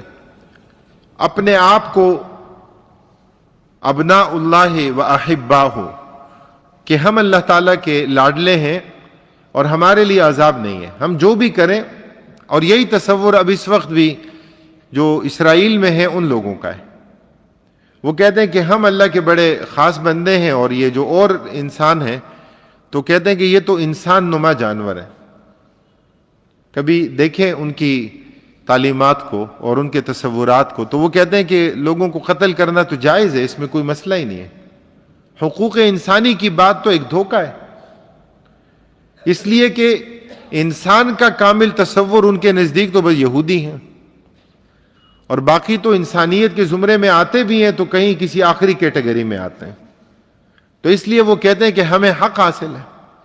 اور محرف تعلیمات میں کہتے ہیں کہ یہ ہمارے لیے بائبل کی تعلیمات ہے. تو بھئی بائبل میں بھی آپ نے تحریف کی، اللہ تعالیٰ کی کتابوں میں تحریف کر دی، اور اس تحریف کے نتیجے میں غلط اعتقادات آپ نے اپنا لیے. تو تورات بھی محرف ہو گئی، عقیدے میں بھی خرابیاں آ گئیں، اور اپنے مصلح کو اپنا دشمن سمجھنے لگے. معاملات میں بھی بگاڑ اور انتشار آ گیا کہ جی معاملات میں یہودیوں کے ساتھ معاملات کیا ہے، وہ بالکل فیئر ہونے چاہیے. غیر یہودی کے ساتھ کیا ہے تو فرمایا کہ جائز ہے، جتنا دھوکہ دے سکتے ہو دے دو. یہ باقاعدہ اعلانیہ، کوئی مخفی بات نہیں ہے ان کی.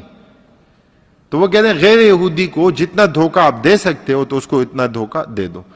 کہتے ہیں کہ یہودی اگر کوئی جرم بھی کرے تو اس کے لیے سزا نہیں ہے، اور غیر یہودی اگر مجرم نہ بھی ہو اور اس کو سزا دے دو تو جائز ہے. مجرم نہ بھی ہو اور سزا دے دی تو یہ بھی جائز ہے، اس لیے کہ یہ انسانیت میں بھی کوئی بالکل آخری کیٹیگری کے انسان ہے، ورنہ اشرف انسان اور افضل انسان اور اصل تو ہم ہی ہیں. ہمارے لیے یہ کائنات ہے، یہ دنیا ہمارے لیے ہے. یہ جو غزہ کا مسئلہ سامنے آیا تو کئی لوگ کہ جو ذرا سافٹ امیج رکھتے تھے، جو کہتے تھے کہ یہ اللہ تعالیٰ نے قرآن کریم میں بھی جا بجا ان کی خباثتیں ذکر کی ہیں، ان کی بری خصلتیں ذکر کی ہیں، تو پتہ نہیں، یعنی لوگوں کے سامنے واضح نہیں تھا. اب جب یہ چیزیں سامنے آئیں تو لوگوں کو پتہ چلا. تو مختلف حکمتیں ہوتی ہیں نا کہ اللہ تعالیٰ نے مجاہدین کی ثابت قدمی بھی دکھا دی، اللہ تعالیٰ نے اپنی مدد اور نصرت کے وعدے بھی سچے کر دیے. اللہ تعالیٰ نے سائنس اور ٹیکنالوجی ایمان کے مقابلے میں کچھ بھی نہیں ہے، اللہ تعالیٰ نے یہ بھی دکھا دیا.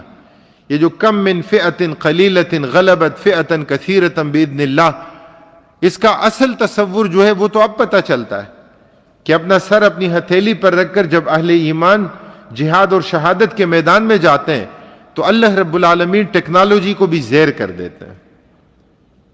یہ تو آپ واقعات پڑھتے تھے نا غزوات کے، تو اللہ رب العالمین نے یہ بات ان حالات میں بھی ثابت کر دی کہ اللہ تعالیٰ کی مدد اور نصرت کا وعدہ تو اب بھی ہے. جی لیکن کیا ہے، فضائے بدر پیدا کرو. فضائے بدر پیدا کر، فرشتے تیری نصرت کو اتر سکتے ہیں گردوں سے قطار اندر قطار اب بھی. فضائے بدر نہ ہو اور ہم بس دعاؤں سے کہیں کہ ان کے ٹینکوں میں کیڑے پڑ جائیں تو کیسے پڑیں گے؟ دعاؤں سے ہوگا ایسا کہ ان کے ٹینک خراب ہو جائیں؟ ایسا نہیں ہوتا. تو عملاً نکلنا پڑے گا، اپنی صفوں میں منافقین کو پہچاننا پڑے گا. یہ نواب سراج الدولہ کو شکست دی تو کس نے دی؟ نواب سراج الدولہ بہت بڑا نام تھا، معمولی نام نہیں تھا. بر صغیر پاک و ہند میں یہ جو بنگال کی ریاست تھی نا، بنگال کی، اور نواب سراج الدولہ عظیم مجاہد تھا. کبھی بھی انگریزوں کی عسکری قوت اسے زیر نہیں کر سکتی تھی، لیکن اپنی ہی صف میں منافقین پیدا ہو گئے کہ جو ان کے زرخرید غلام بن گئے. تو اس کا نتیجہ کیا ہوا کہ جو نواب سراج الدولہ کی جو اس کی توپیں تھیں اور جو اس میں بارود ڈلتا تھا، انہوں نے یہ کیا کہ اس بارود کو گیلا کر دو، اپنے ہی لوگ، تاکہ اس کی توپیں چلیں ہی نہیں. تو اس بارود کو گیلا کر دیا. تو نتیجہ یہی نکلا کہ ان کی عسکری قوت غالب آ گئی.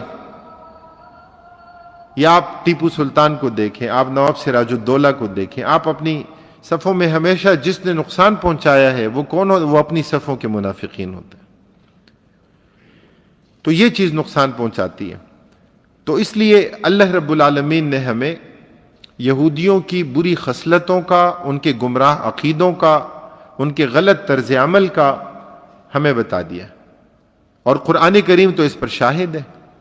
قرآن کریم اللہ تعالیٰ کی کتاب ہے، اور یہ ایک حتمی اٹل ابدی قاعدہ اور ضابطہ قیامت تک کے لیے اللہ تعالیٰ کی کتاب ہے. تو اللہ رب العالمین کی ذات تو بڑی عادل ہے. تو اگر ایسا نہ ہوتا تو اللہ رب العالمین یہود اور نصارہ کا یہ تذکرہ کیوں فرماتے؟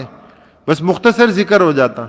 لیکن کیا فرمایا کہ وَلَن تَرْضَ عَنْكَ الْيَهُودُ وَلَا النَّصَارَى حَتَّى تَتَّبِعَ مِلَّتَهُمْ. آپ سے کبھی خوش نہیں ہو سکتے، آپ جتنا بھی سافٹ امیج بنا لیں. جی کہ ہم کہتے ہیں کہ جی اپنے نصاب تعلیم سے سورہ توبہ کو، سورہ انفال کو نکال دو کہ بھئی یہ تو عسکریت پیدا کرنے والی بات ہے. یہاں پر یہ کہا کہ نصاب تعلیم سے یہ نکالو، اور اسرائیل میں ان کے چھوٹے بچوں کو اسلحہ چلانے کی ٹریننگ دی جاتی ہے، اور انہیں کہا جاتا ہے کہ آپ نے فلسطین کے بچوں کو کیسے موت کے گھاٹ اتارنا ہے. دکھانے کے لیے کچھ اور عملاً کرنے کا کچھ اور. یہ ہاتھی کے دانت. تو اس صورت میں اللہ رب العالمین نے بنی اسرائیل کی ان خباثتوں کا اللہ تعالیٰ نے تذکرہ فرمایا۔ ابتدائی حصہ جو اس سورت کا ہے تو اس میں اللہ رب العالمین نے ان گمراہ قوموں کا، ان کی گمراہی کا، اس کا بطلان کیا۔ اللہ رب العالمین نے اس کو بیان فرمایا۔ الف لام میم، الف لام میم یہ حروف مقطعات ہیں۔ بعض اہل علم نے اس کی تفصیل لکھی ہے کہ ان کو تو حروف مقطعات نہیں کہنا چاہیے، کہ یہ تو اسماء مقطعات ہیں، اس لیے کہ الف جو ہے، الف تو نام ہے۔ الف نام کس کا ہے؟ کہ جو اس طرح سیدھا لکھا جاتا ہے اس کا نام الف ہے اور اس کا تلفظ جو ہے وہ آ ہے۔ تو لام نام ہے کس کا؟ کہ جو یوں گول کر کے لکھا جاتا ہے، تو لام اس کا نام ہے۔ تو جب نام ہے، جس چیز کا نام ہوتا ہے تو وہ تو اسم ہوتا ہے، وہ تو حرف نہیں ہوتا۔ تو میم نام ہے کس کا؟ کہ جو یوں میم لکھا جاتا ہے، تو میم اس کا نام ہے اور اس کا تلفظ ما، یعنی بغیر اگر کسی، اچھا سکون کی حالت میں تو تلفظ ہی نہیں ہو سکتا، تو آپ کو تو کچھ تو کرنا پڑے گا نا، اس پہ یا زبر زیر پیش کچھ تو پڑھنا پڑے گا جو بھی ہو، تاکہ اس کا تلفظ واضح ہو۔ کہ اگر آپ کہیں کہ میں اس پر تلفظ بھی کروں اور وہ بغیر زبر زیر پیش کے کروں تو سکون میں کیسے تلفظ ہوگا؟ تو اس لیے فرمایا کہ حروف نہیں ہے، یہ تو اسماء ہے۔ لیکن معروف یہ ہو گیا، مشہور یہ ہو گیا کہ یہ حروف مقطعات ہیں، اور ظاہر ہے کہ اس میں عربی گرامر کی روح سے ہمیں نظر آتا ہے کہ ایک قول اس بات کا موجود ہے کہ وہ طبقہ موجود ہے کہ جو سب پر حرف کا اطلاق کرتا ہے، کہ فعل پر بھی حرف کا اطلاق اور اسم پر بھی حرف کا اطلاق، اور حرف اس لحاظ سے بذات خود دیکھے تو وہ ہے ہی حرف۔ تو اس لیے تو یہ بہرحال ایک لفظی اختلاف ہو گیا، کوئی اختلاف کا ثمرہ یا نتیجہ نہیں ہے کہ آپ اسے حروف کہیں تو حروف مشہور ہے، یا آپ اسے اسماء مقطعات کہیں کہ یہ تو حروف کے نام ہیں، اور جو نام ہوتا ہے، اسم ہوتا ہے، اسماء ہوتے ہیں، تو وہ تو پھر اسماء ہوتے ہیں، وہ نام نہیں ہوتے، بلکہ وہ نام ہوتے ہیں، وہ حروف نہیں ہوتے۔ حروف مقطعات، حروف مقطعات لکھے مرکب جاتے ہیں لیکن پڑھے مفرد جاتے ہیں۔ یہ جو الف لام میم ہے تو اس کو جمع کر کے لکھا گیا نا، لیکن پڑھنا کیسا ہے؟ تو مقطعات اس لیے کہتے ہیں کہ پڑھے بالتقطیع جاتے ہیں، تقطیع کے ساتھ، الف لام میم الگ الگ کر کے، ہاں میم الگ الگ کر کے پڑھے جاتے، تو اس کو تقطیع کہتے ہیں، الگ الگ ٹکڑوں کی صورت میں ان کو پڑھا جاتا ہے۔ قرآن کریم میں 29 صورتوں میں اللہ تعالیٰ نے حروف مقطعات، صورتوں کے آغاز میں اللہ تعالیٰ نے ذکر فرمائے، اور سید مودودی رحمہ اللہ نے یہ بات ذکر کی، دیگر اہل علم نے بھی ذکر کی کہ کفار اور معترضین کہ جو اعتراض کا کوئی بھی موقع ہاتھ سے جانے نہیں دیتے تھے، لیکن حروف مقطعات پر کسی نے اعتراض نہیں کیا، تو اس کا مطلب یہ کہ عربوں میں یہ طریقہ معروف تھا، مانوس تھے اس بات سے، تو اس پر کسی نے اعتراض نہیں کیا کہ یہ آپ نے آغاز میں کیا حروف لکھ دیے، کسی نے نہیں کہا، تو وہ مانوس تھے، جانتے تھے، تو اس لیے کوئی اعتراض انہوں نے اس بات پر نہیں کیا۔ حروف مقطعات جو ہیں، جو قرآن کریم میں ذکر ہوئے ہیں، اگر ان میں جو حروف کا تکرار ہے اس کو نکال دیا جائے تو چند حروف کی صورت میں اس کو اہل علم نے جمع کیا ہے کہ نص حکیم قاطع لہو سر، کہ مطلب نون، صاد، ہا، کاف، یا، میم، لام، ہا، سین اور را، تو یہ ہیں کہ جو 16 بنتے ہیں، نص حکیم قاطع لہو سر۔ حروف مقطعات قرآن کریم کی صورتوں کے آغاز میں جو ذکر کیے گئے 5 طرح کے ذکر کیے گئے۔ ایک حرفی بھی ذکر ہوا مفرد کہ جیسے صاد، قاف، نون. دو حرفی بھی ذکر ہوئے کہ جیسے طاسین، حامیم، طٰہٰ. تین حرفی بھی ذکر ہوئے، تین حرفی جیسے الف لام میم، الف لام را، طاسین میم. چار حرفی بھی ذکر ہوئے، الف لام میم صاد، الف لام میم را. پانچ حرفی، پانچ سے مرکب بھی ذکر ہوئے، کاف ہا یا عین صاد اور ہا میم عین سین قاف. اگرچہ ہا میم عین سین قاف میں اہل علم کا یہ اختلاف ضرور موجود ہے کہ اس کو ملا کر لکھنا ہے یا بعض لوگ اس کو بھی الگ الگ لکھتے ہیں کہ ہا میم کو الگ لکھ دیتے ہیں اور عین سین قاف کو الگ لکھ دیتے ہیں. لیکن زیادہ معروف اور زیادہ مشہور یہی ہے کہ ہا میم عین سین قاف کو یکجا لکھا گیا، تو پانچ حرفی، پانچ حروف کو یکجا کیا گیا. حروف مقطعات کے بارے میں حافظ عماد الدین ابن کثیر رحمہ اللہ نے یہ بات ذکر فرمائی کہ جو حروف مقطعات ہیں ان کے بارے میں یہ بنیادی عقیدہ ہے کہ جو ہونا چاہیے کہ اللہ رب العالمین نے ان کو عبث پیدا نہیں کیا.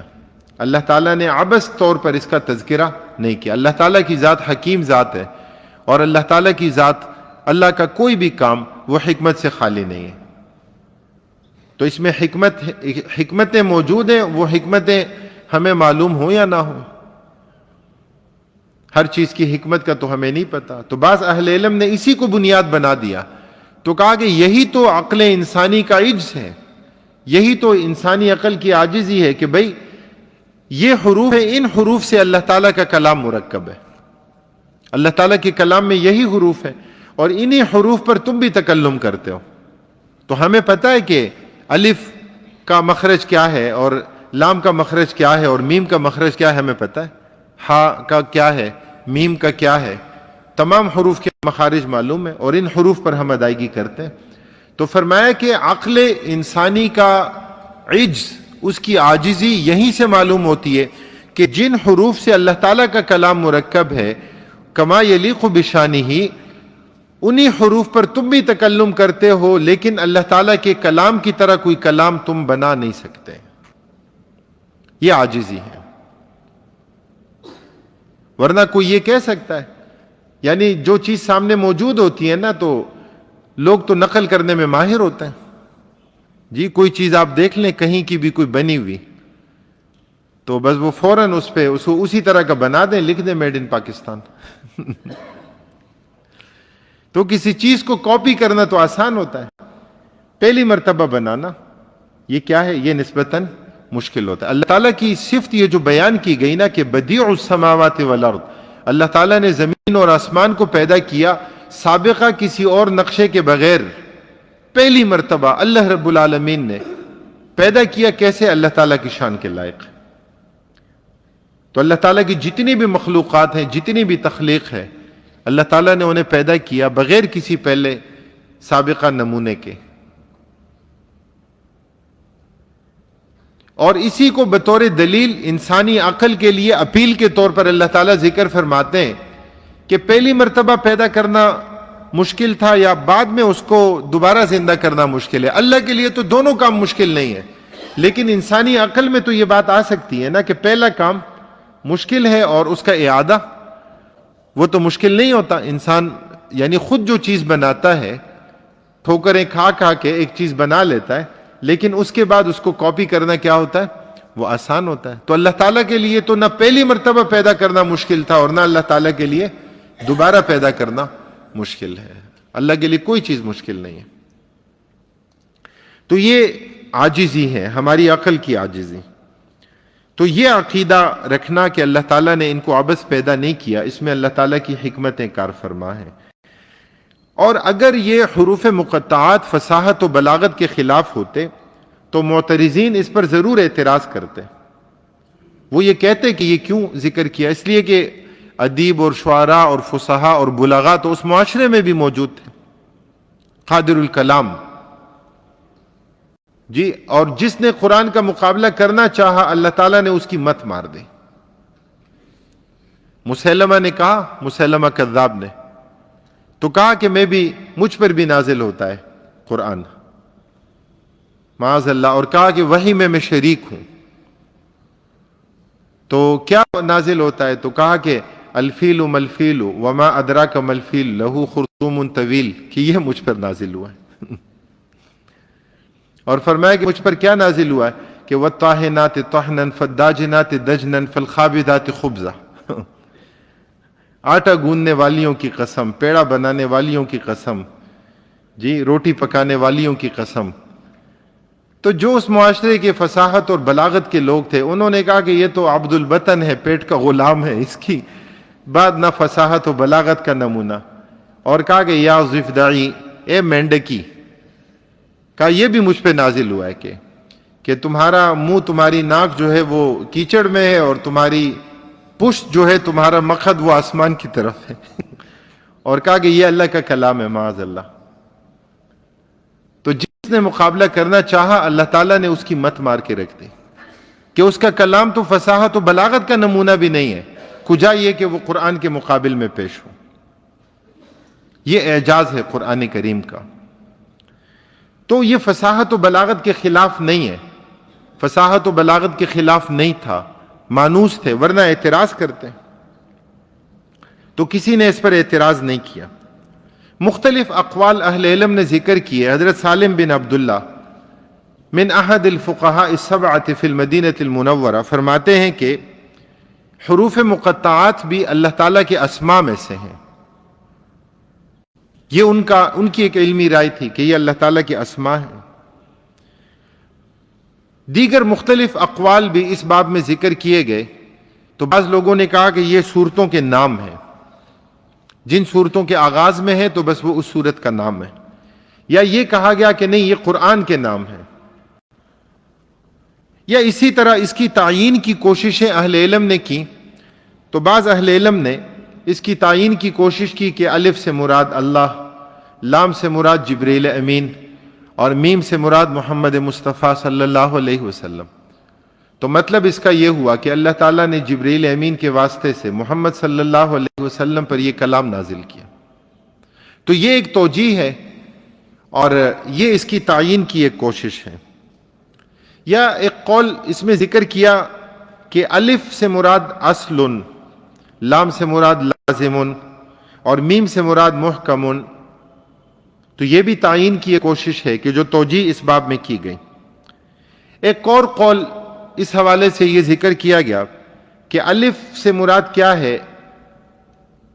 حمزہ، جو اس کا تلفظ ہے. اور فرمایا کہ اسی طرح اس میں مخارج کی تعلیم ہے. فرمایا کہ جو مخرج کا آغاز ہے حلق، اور فرمایا کہ جو مخرج کا وسط ہے، اور فرمایا کہ جو آخری مخرج ہے میم. تو فرمایا کہ انہی مخارج سے حروف نکل کر تمہارا کلام بنتا ہے. جو پہلے ہم نے بات ذکر کی کہ عقل انسان کا عجز ہمیں یہیں سے معلوم ہوتا ہے کہ انہی مخارج سے تم حروف کی ادائیگی کرتے ہو تو تمہارا کلام، تمہاری گفتگو، تمہارا تکلم وجود میں آتا ہے. اور اللہ رب العالمین کا یہ کلام جو ہمارے لیے نازل ہوا، جو ذکر ہوا، تو اللہ تعالیٰ کا کلام، اس کے حروف بھی یہ ہیں. لیکن یہ تو قرآن کا اعجاز اور قرآن کی تحدی ہے کہ قُلْ لَئِنِ اجْتَمَعَتِ الْإِنسُ وَالْجِنُّ عَلَىٰ أَن يَأْتُوا بِمِثْلِ هَذَا الْقُرْآنِ لَا يَأْتُونَ بِمِثْلِهِ وَلَوْ كَانَ بَعْضُهُمْ لِبَعْضٍ ظَهِيرًا. فرمایا کہ انسان اور جنات مل کر بھی قرآن کریم کی طرح کوئی ایک کتاب پیش نہیں کر سکتے.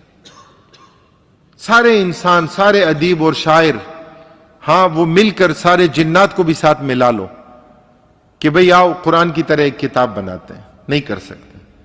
قرآن کریم کا اعجاز ہے. اللہ تعالیٰ فرماتے ہیں فَأْتُوا بِعَشْرِ سُوَرٍ مِثْلِهِ، قرآن کریم کی صورتوں میں سے کوئی سی 10 صورتوں کی طرح 10 صورتیں بنا کر لے آؤ. تو فرمایا اس پر بھی قادر نہیں ہو. تو تحدی، چیلنج اس کے بعد یہ ہوا کہ وَإِن كُنتُمْ فِي رَيْبٍ مِّمَّا نَزَّلْنَا عَلَىٰ عَبْدِنَا فَأْتُوا بِسُورَةٍ مِّن مِّثْلِهِ، کہ جو ہم نے اپنے بندے پر اپنی کتاب نازل کی تم اس میں شکوک اور شبہات کے مرتکب ہو تو اپنی طرف سے کوئی ایک صورت بنا کر لے آؤ. فَأْتُوا بِسُورَةٍ مِّن مِّثْلِهِ اور اہل علم فرماتے ہیں کہ یہاں سورتن کی تنوین جو ہے یہ تنکیر کے لیے ہے، کہ کوئی سی ایک سورت، کوئی سی چھوٹی سورت 3 آیات پر مشتمل، اس کی طرح کوئی سورت، کوئی ایسا معجز کلام وہ پیش کر کے دکھا دو، لیکن کوئی پیش نہیں کر سکا۔ تو تعیین کی کوششیں کی گئیں کہ مخارج کا آغاز، مخارج کا وسط اور آخری مخرج کا آخری حصہ، کہ انہی سے حروف نکل کر تمہارا کلام وجود میں آتا ہے، وہی الفاظ تمہارے مرکب بنتے ہیں۔ لیکن اس کے باوجود قرآن کریم کا اعجاز ہے کہ قرآن کریم کی طرح کا کلام تم پیش نہیں کر سکتے۔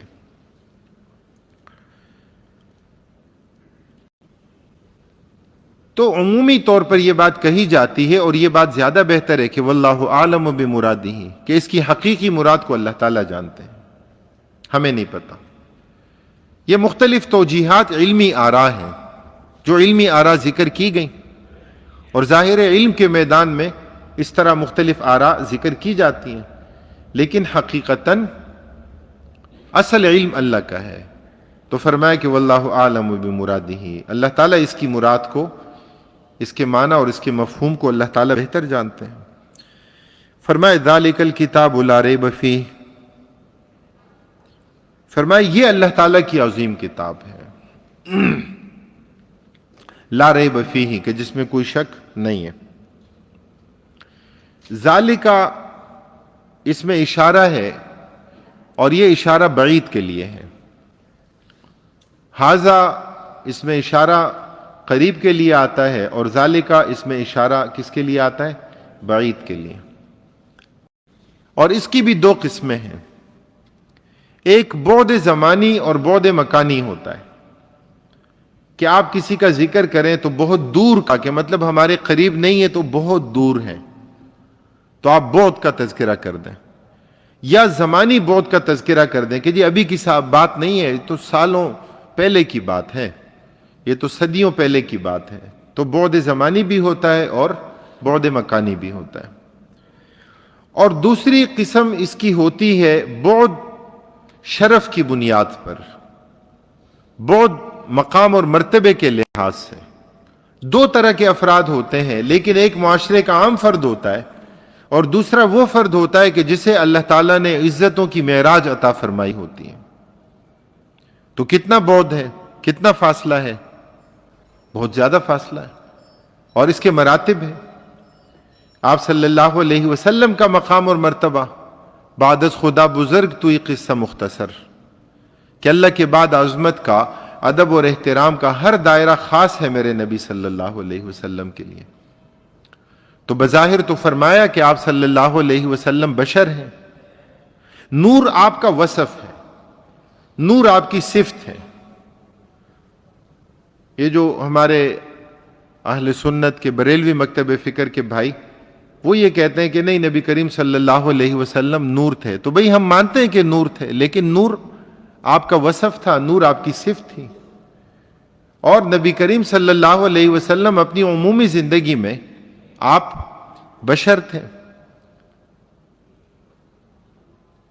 آپ صلی اللہ علیہ وسلم پیدا ہوئے، آپ صلی اللہ علیہ وسلم نے بچپن کی عمر گزاری، آپ صلی اللہ علیہ وسلم نے لڑکپن کی زندگی دیکھی، آپ صلی اللہ علیہ وسلم نوجوانی اور پختہ عمر کی طرف آئے، آپ صلی اللہ علیہ وسلم نے شادیاں کی، آپ کی اولاد ہوئی، آپ بیمار ہوتے تھے، آپ علاج کرواتے تھے، آپ کے جسم اطہر سے خون نکلتا تھا، آپ حجامہ لگواتے تھے، آپ اپنے جسم اطہر سے خون نکلواتے تھے، آپ صلی اللہ علیہ وسلم غمزدہ، دکھی، افسردہ ہوتے تھے، قرآن کی آیات آپ کی تسلی کے لیے نازل ہوتی تھی۔ یعنی یہ جو ساری خاصیات ہیں، تو یہ من حیث البشر نبی کریم صلی اللہ علیہ وسلم کی خاصیات تھی۔ اس کا یہ مطلب ہرگز نہیں ہے کہ ہم گستاخی کے مرتکب ہیں، کہ ایک عام انسان بھی ہے اور نبی کریم صلی اللہ علیہ وسلم بھی انسان ہے۔ اس کا تصور محال ہے کہ کوئی فرد یہ تصور کرے۔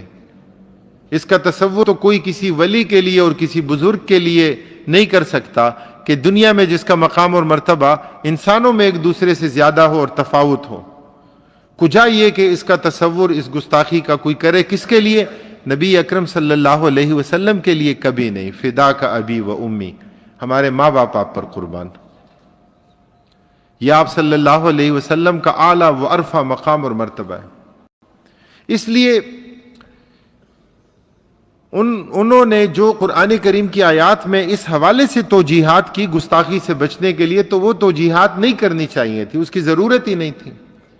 قل انما انا بشر مثلکم یوحى الی، اللہ تعالیٰ فرماتے ہیں کہ آپ کہہ دیجئے کہ میں بشر ہوں تمہاری طرح. ہاں فرق کیا ہے کہ میری طرف وحی آتی ہے.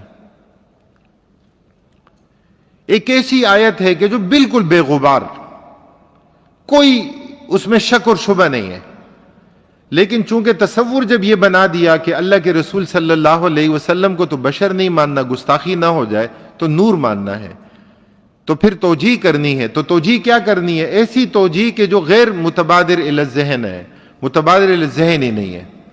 ایسا قیاس کہ جو قیاس مع الفارق بن جائے. تو کیا توجیہ؟ کہ انما انا بشر. تو کہا کہ اس کا مطلب یہ ہوا کہ انما انا کہ میں تو میں ہوں، بشر مثلکم، بشر تو تمہاری طرح ہوتے ہیں. تو یہ کیا ہے؟ یہ تکلف ہے.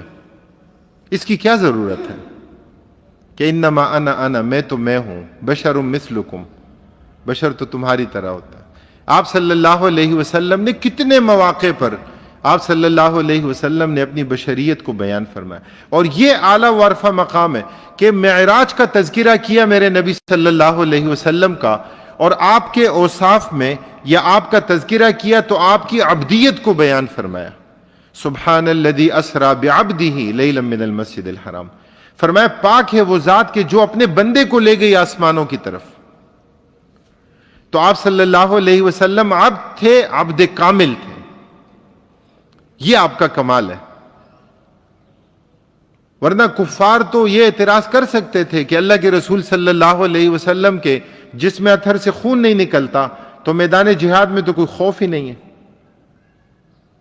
اگر آپ صلی اللہ علیہ وسلم کو بھوک نہیں لگتی تو پھر فقر و فاقہ کی وہ اہمیت کس بنیاد پر آ گئی کہ لوگوں نے ایک پتھر باندھا تو آپ نے اپنے پیٹ سے 2 پتھر باندھے.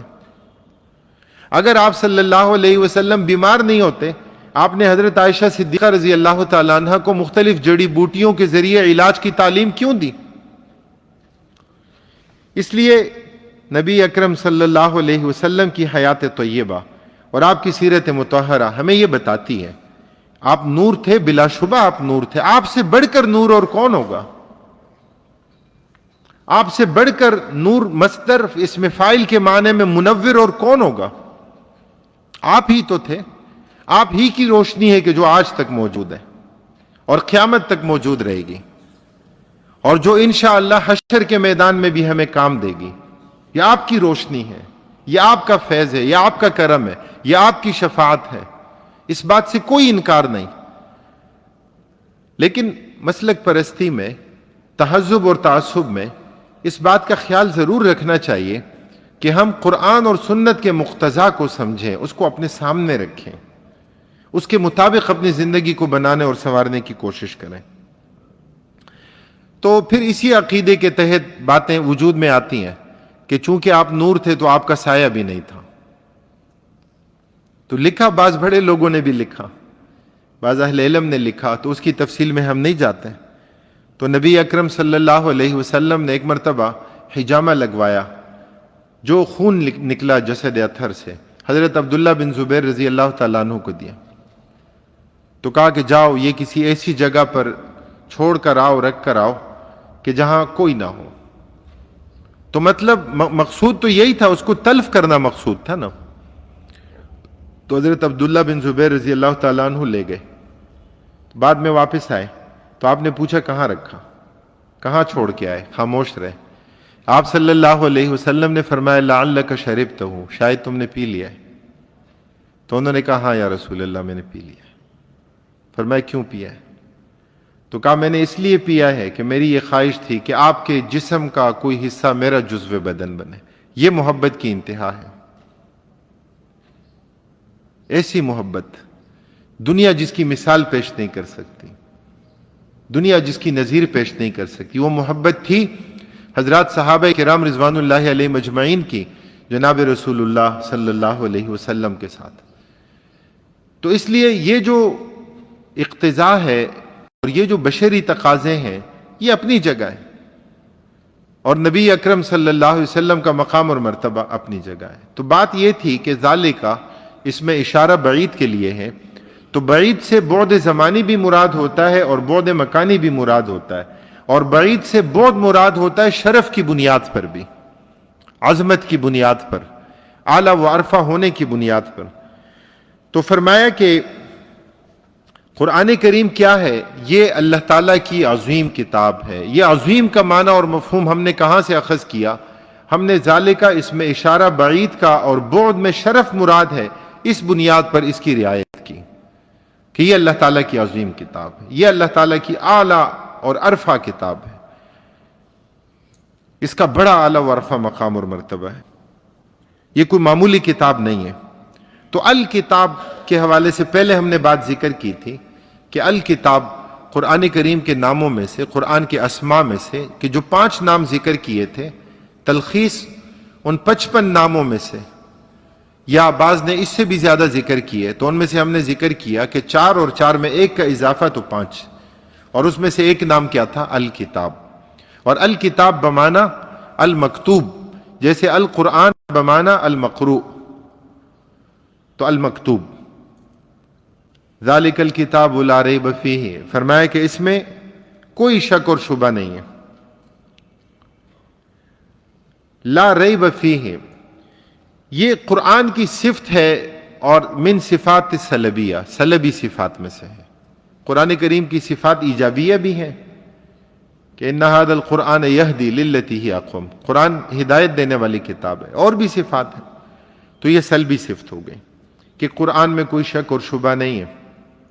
ریب کا لفظ قرآن کریم میں اس کے جو مشتقات ہیں، قرآن کریم میں 35 جگہ پر استعمال ہوا ہے، اور لفظ ریب قرآن کریم میں 18 مقامات پر استعمال ہوا ہے. علامہ ابن اثیر جزری رحمہ اللہ اور علامہ آلوسی رحمہ اللہ فرماتے ہیں کہ کبھی ریب کا اطلاق ہوتا ہے اس شک پر کہ جو تہمت کے ساتھ ہو، کہ صرف شک نہ ہو، شک بھی ہے لیکن شک کے ساتھ الزام بھی ہے. تو شک تو یہ ہوا کہ یہ کلام منزل من اللہ ہے یا نہیں ہے، شک پڑ گیا. تو شک میں ساتھ الزام اور تہمت کیا آئی؟ تو وہ یہ آ گئی کہ آپ نے اپنی طرف سے بنایا ہے، تو اس کی نسبت ہو گئی. تو گویا شک سے ایک لمحہ اور ایک قدم آگے بڑھ کر ریب ہو گیا. تو کبھی ریب کا اطلاق ہوتا ہے شک مع تہمہ، اور کبھی مطلقاً شک کے معنی میں استعمال ہوتا ہے کہ لا ریب فیہ، اس کا مطلب یہ کہ لا شک فیہ، کوئی شک نہیں ہے، کوئی شبہ نہیں ہے اس کے منزل من اللہ ہونے میں. کبھی عربی میں ریب کا لفظ جو ہے وہ کسی حادثے کے لیے بھی استعمال ہوتا ہے، جیسے ریب المنون یہ ذکر کیا گیا، حوادث کے لیے استعمال ہوتا ہے. ریب الدہر حوادث کے لیے اس کو استعمال کیا جاتا ہے. تو اس کا مطلب یہ ہوا کہ لوگوں کی الگ الگ نفسیات ہیں، کہ لوگوں کی الگ الگ کیفیات ہیں. تو بعض لوگ ایسے ہیں کہ جو قرآن کریم میں صرف شک کرتے ہیں کہ پتہ نہیں اللہ کی کتاب ہے یا نہیں ہے، اور بعض لوگ ایسے ہیں کہ جو اس میں آگے بڑھ جاتے ہیں، جو صرف یہ نہیں کہتے، جو یہ کہتے ہیں کہ نہیں کسی نے لکھا ہے اپنی طرف سے معاذ اللہ، کہ آپ صلی اللہ علیہ وسلم کو کسی نے اس کی تعلیم دی ہے. بعض نے کہا آپ نے اپنی طرف سے لکھا ہے، تو ان کو بتایا گیا کہ جس نبی کی طرف آپ نسبت کرتے ہو وہ تو نبی النبی الامی ہے. تو پھر کہا کہ نہیں کسی نے تعلیم دی. انما یعلمہ بشر. اللہ تعالیٰ قرآن کریم میں فرماتے ہیں کہ لسان الذی یلحدون الیہ اعجمی وہذا لسان عربی مبین. فرمایا کہ بھئی تم جس کی طرف نسبت کر کے کہتے ہو نا، وہ تو خود عربی مبین پر قادر نہیں ہے. اس نے ایسی تعلیم دے دی اور ایسا قرآن وجود میں آ گیا کہ جس کا مقابلہ فصحاء اور بلغاء نہیں کر سکتے، یہ تو عقل انسانی میں بھی یہ بات آنے والی نہیں ہے. یہ انسانوں کا کلام نہیں ہے، اسی لیے انسان اس کا مقابلہ نہیں کر سکتے. یہ اللہ کا کلام ہے. انسانوں کا کلام تو حوادث کی نظر ہو جاتا ہے. جتنا محفوظ قرآن ہے اور نبی کریم صلی اللہ علیہ وسلم کی احادیث صحیحہ ہیں، اتنی مستند اور اتنا محفوظ اور کسی کا کلام نہیں ہے. بڑی بڑی شخصیات گزری ہیں، آپ دیکھیں کسی کا کلام آپ کو محفوظ حالت میں ملتا ہے اور کسی کا کلام زندہ حالت میں آپ کو ملتا ہے. کتنی زبانیں ہیں کہ جو متروک ہو گئیں، کتنی زبانیں ہیں کہ جو ایک خاص محدود علاقے کی زبان بن گئی، بس کسی اور کو سمجھ ہی نہیں آتی. اس زبان کے اپنے ایکسپرٹس ہیں، اپنے ماہرین ہیں، اور وہی بتاتے ہیں کہ اس کا کیا مطلب ہے. قرآن کریم کو عربی ایک ایسی زبان میں کہ جو لغت حیۃ، ایک زندہ زبان، کہ آج بھی کہ جو عربی پر قادر ہو اور وہ قرآن کریم کو پڑھے تو وہ اس کے معنی اور مفہوم کو کافی حد تک سمجھ سکتا ہے. لغوی مفہوم سمجھ میں آ جائے گا، اصطلاحی مفہوم کے لیے اس کو مدد لینی پڑے گی، اس لیے کہ اصطلاح تو الگ الگ ہوتی ہے. تو متروک نہیں ہے. اور مدارس کی عربی تو قرآنی عربی ہے، یعنی جدید عربی، عامیہ، عام عربی تو خیر الگ ہے، لیکن جو مدارس کی عربی ہے اور جو فصیح اور بلیغ عربی ہے تو وہ تو قرآن ہی کی عربی ہے. اس میں تو وہی صیغے ہیں، اسی طرح ان صیغوں کا استعمال ہے کہ جس طرح قرآن کریم. تو اس لیے کوئی اس میں شک اور شبہ نہیں ہے. تو اللہ تعالیٰ نے ایک زندہ زبان، اور اللہ رب العالمین، اور یہ جو عربوں کا مسئلہ ہے، مطلب قرآن کریم کو اللہ تعالیٰ نے ان کی زبان میں نازل کیا، اور یہ ایک زندہ جاوید کتاب، ایک زندہ معجزہ کہ جو قیامت تک کے لیے، رہتی دنیا تک کے لیے ہے. لیکن کبھی یوں محسوس ہوتا ہے ان کے بعض لوگ، علماء سے نہیں لیکن ان کے سیاسی لوگوں سے، کہ وہ انگریزی بول بھی نہیں سکتے، انگریزی کے مخارج بھی صحیح سے ادا نہیں کر سکتے، اور پتہ نہیں عربی پہ شرماتے ہیں. کیا ہوتا ہے کہ نہ ٹی بول سکتے ہیں، نہ ڈی بول سکتے ہیں، اور نہ پے بول سکتے ہیں، لیکن اس کے باوجود وہ اپنی زبان پر فخر، عربی پر فخر نہ ہو تو پھر کس پر فخر؟ کتنی عظیم کتاب، کتنی عظیم زبان. آپ صلی اللہ علیہ وسلم نے فرمایا کہ جو عربی میں ٹھیک تکلم پر قادر ہو تو فرمایا کہ فلا یتکلم بالعجمیہ، اگلا بندہ بھی عربی سمجھنے والا ہو اور آپ بھی عربی بولیں تو عربی میں ہی بات کریں. تو فرمایا فإنہ یورث النفاق، کہ یہ بھی ایک نوع کا نفاق دل میں پیدا کرتا ہے. تو اس لیے عربی تکلم آنا چاہیے، عربی تکلم کے ساتھ محبت ہونی چاہیے، اس لیے کہ یہ میرے نبی کی زبان ہے جی، کہ یہ میرے نبی صلی اللہ علیہ وسلم ان الفاظ پر تکلم فرماتے تھے. کتنی محبت کی بات ہے. تو فرمایا کہ لا ریب فیہ، میں نے ذکر کیا کہ ریب کبھی شک مع تہمہ، کہ شک ہے اور ساتھ تہمت بھی ہے، اور کبھی مطلقاً شک معنی میں استعمال ہوتا ہے. اور یہ بات ذکر کی کہ لوگوں کی نفسیات الگ ہیں، تو کسی کے دل میں صرف شک ہے اور کسی کو شک سے آگے بڑھ کر اس کے دل میں یہ الزام بھی ہے کہ نہیں یہ تو کسی اور نے تعلیم دی ہے، اور انما یعلمہ بشر.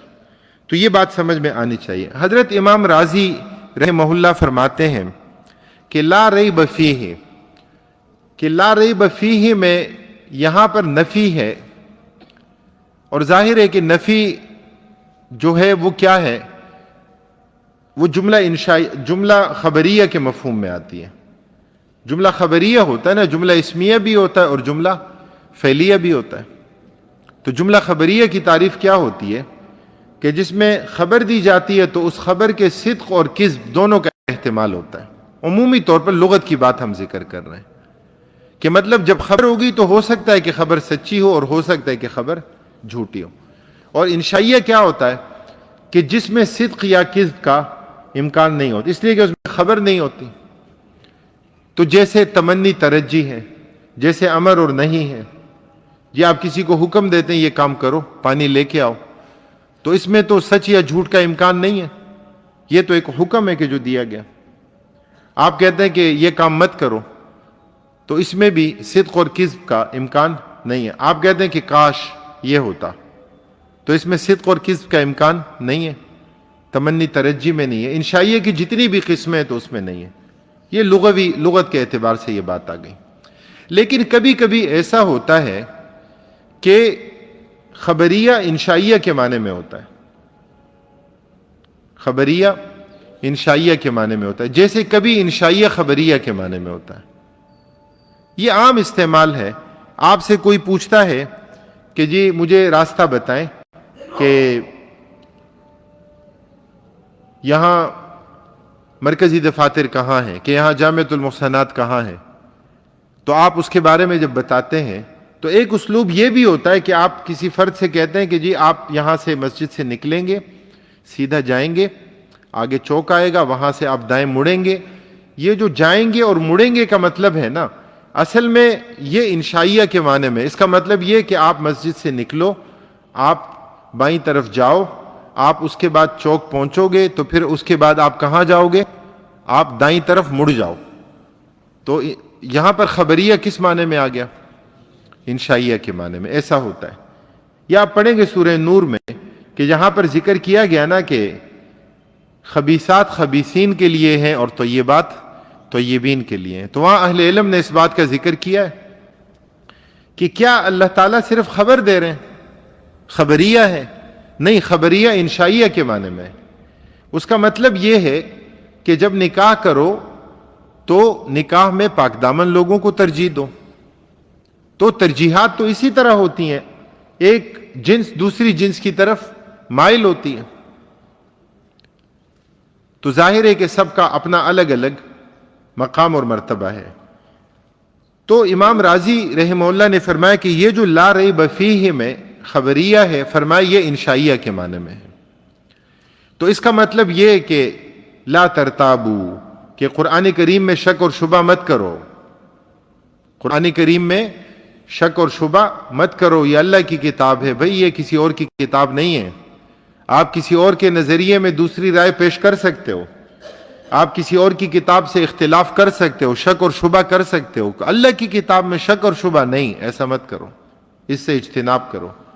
تو خبریہ کس مفہوم میں آ گیا؟ انشائیہ کے معنی میں آ گیا.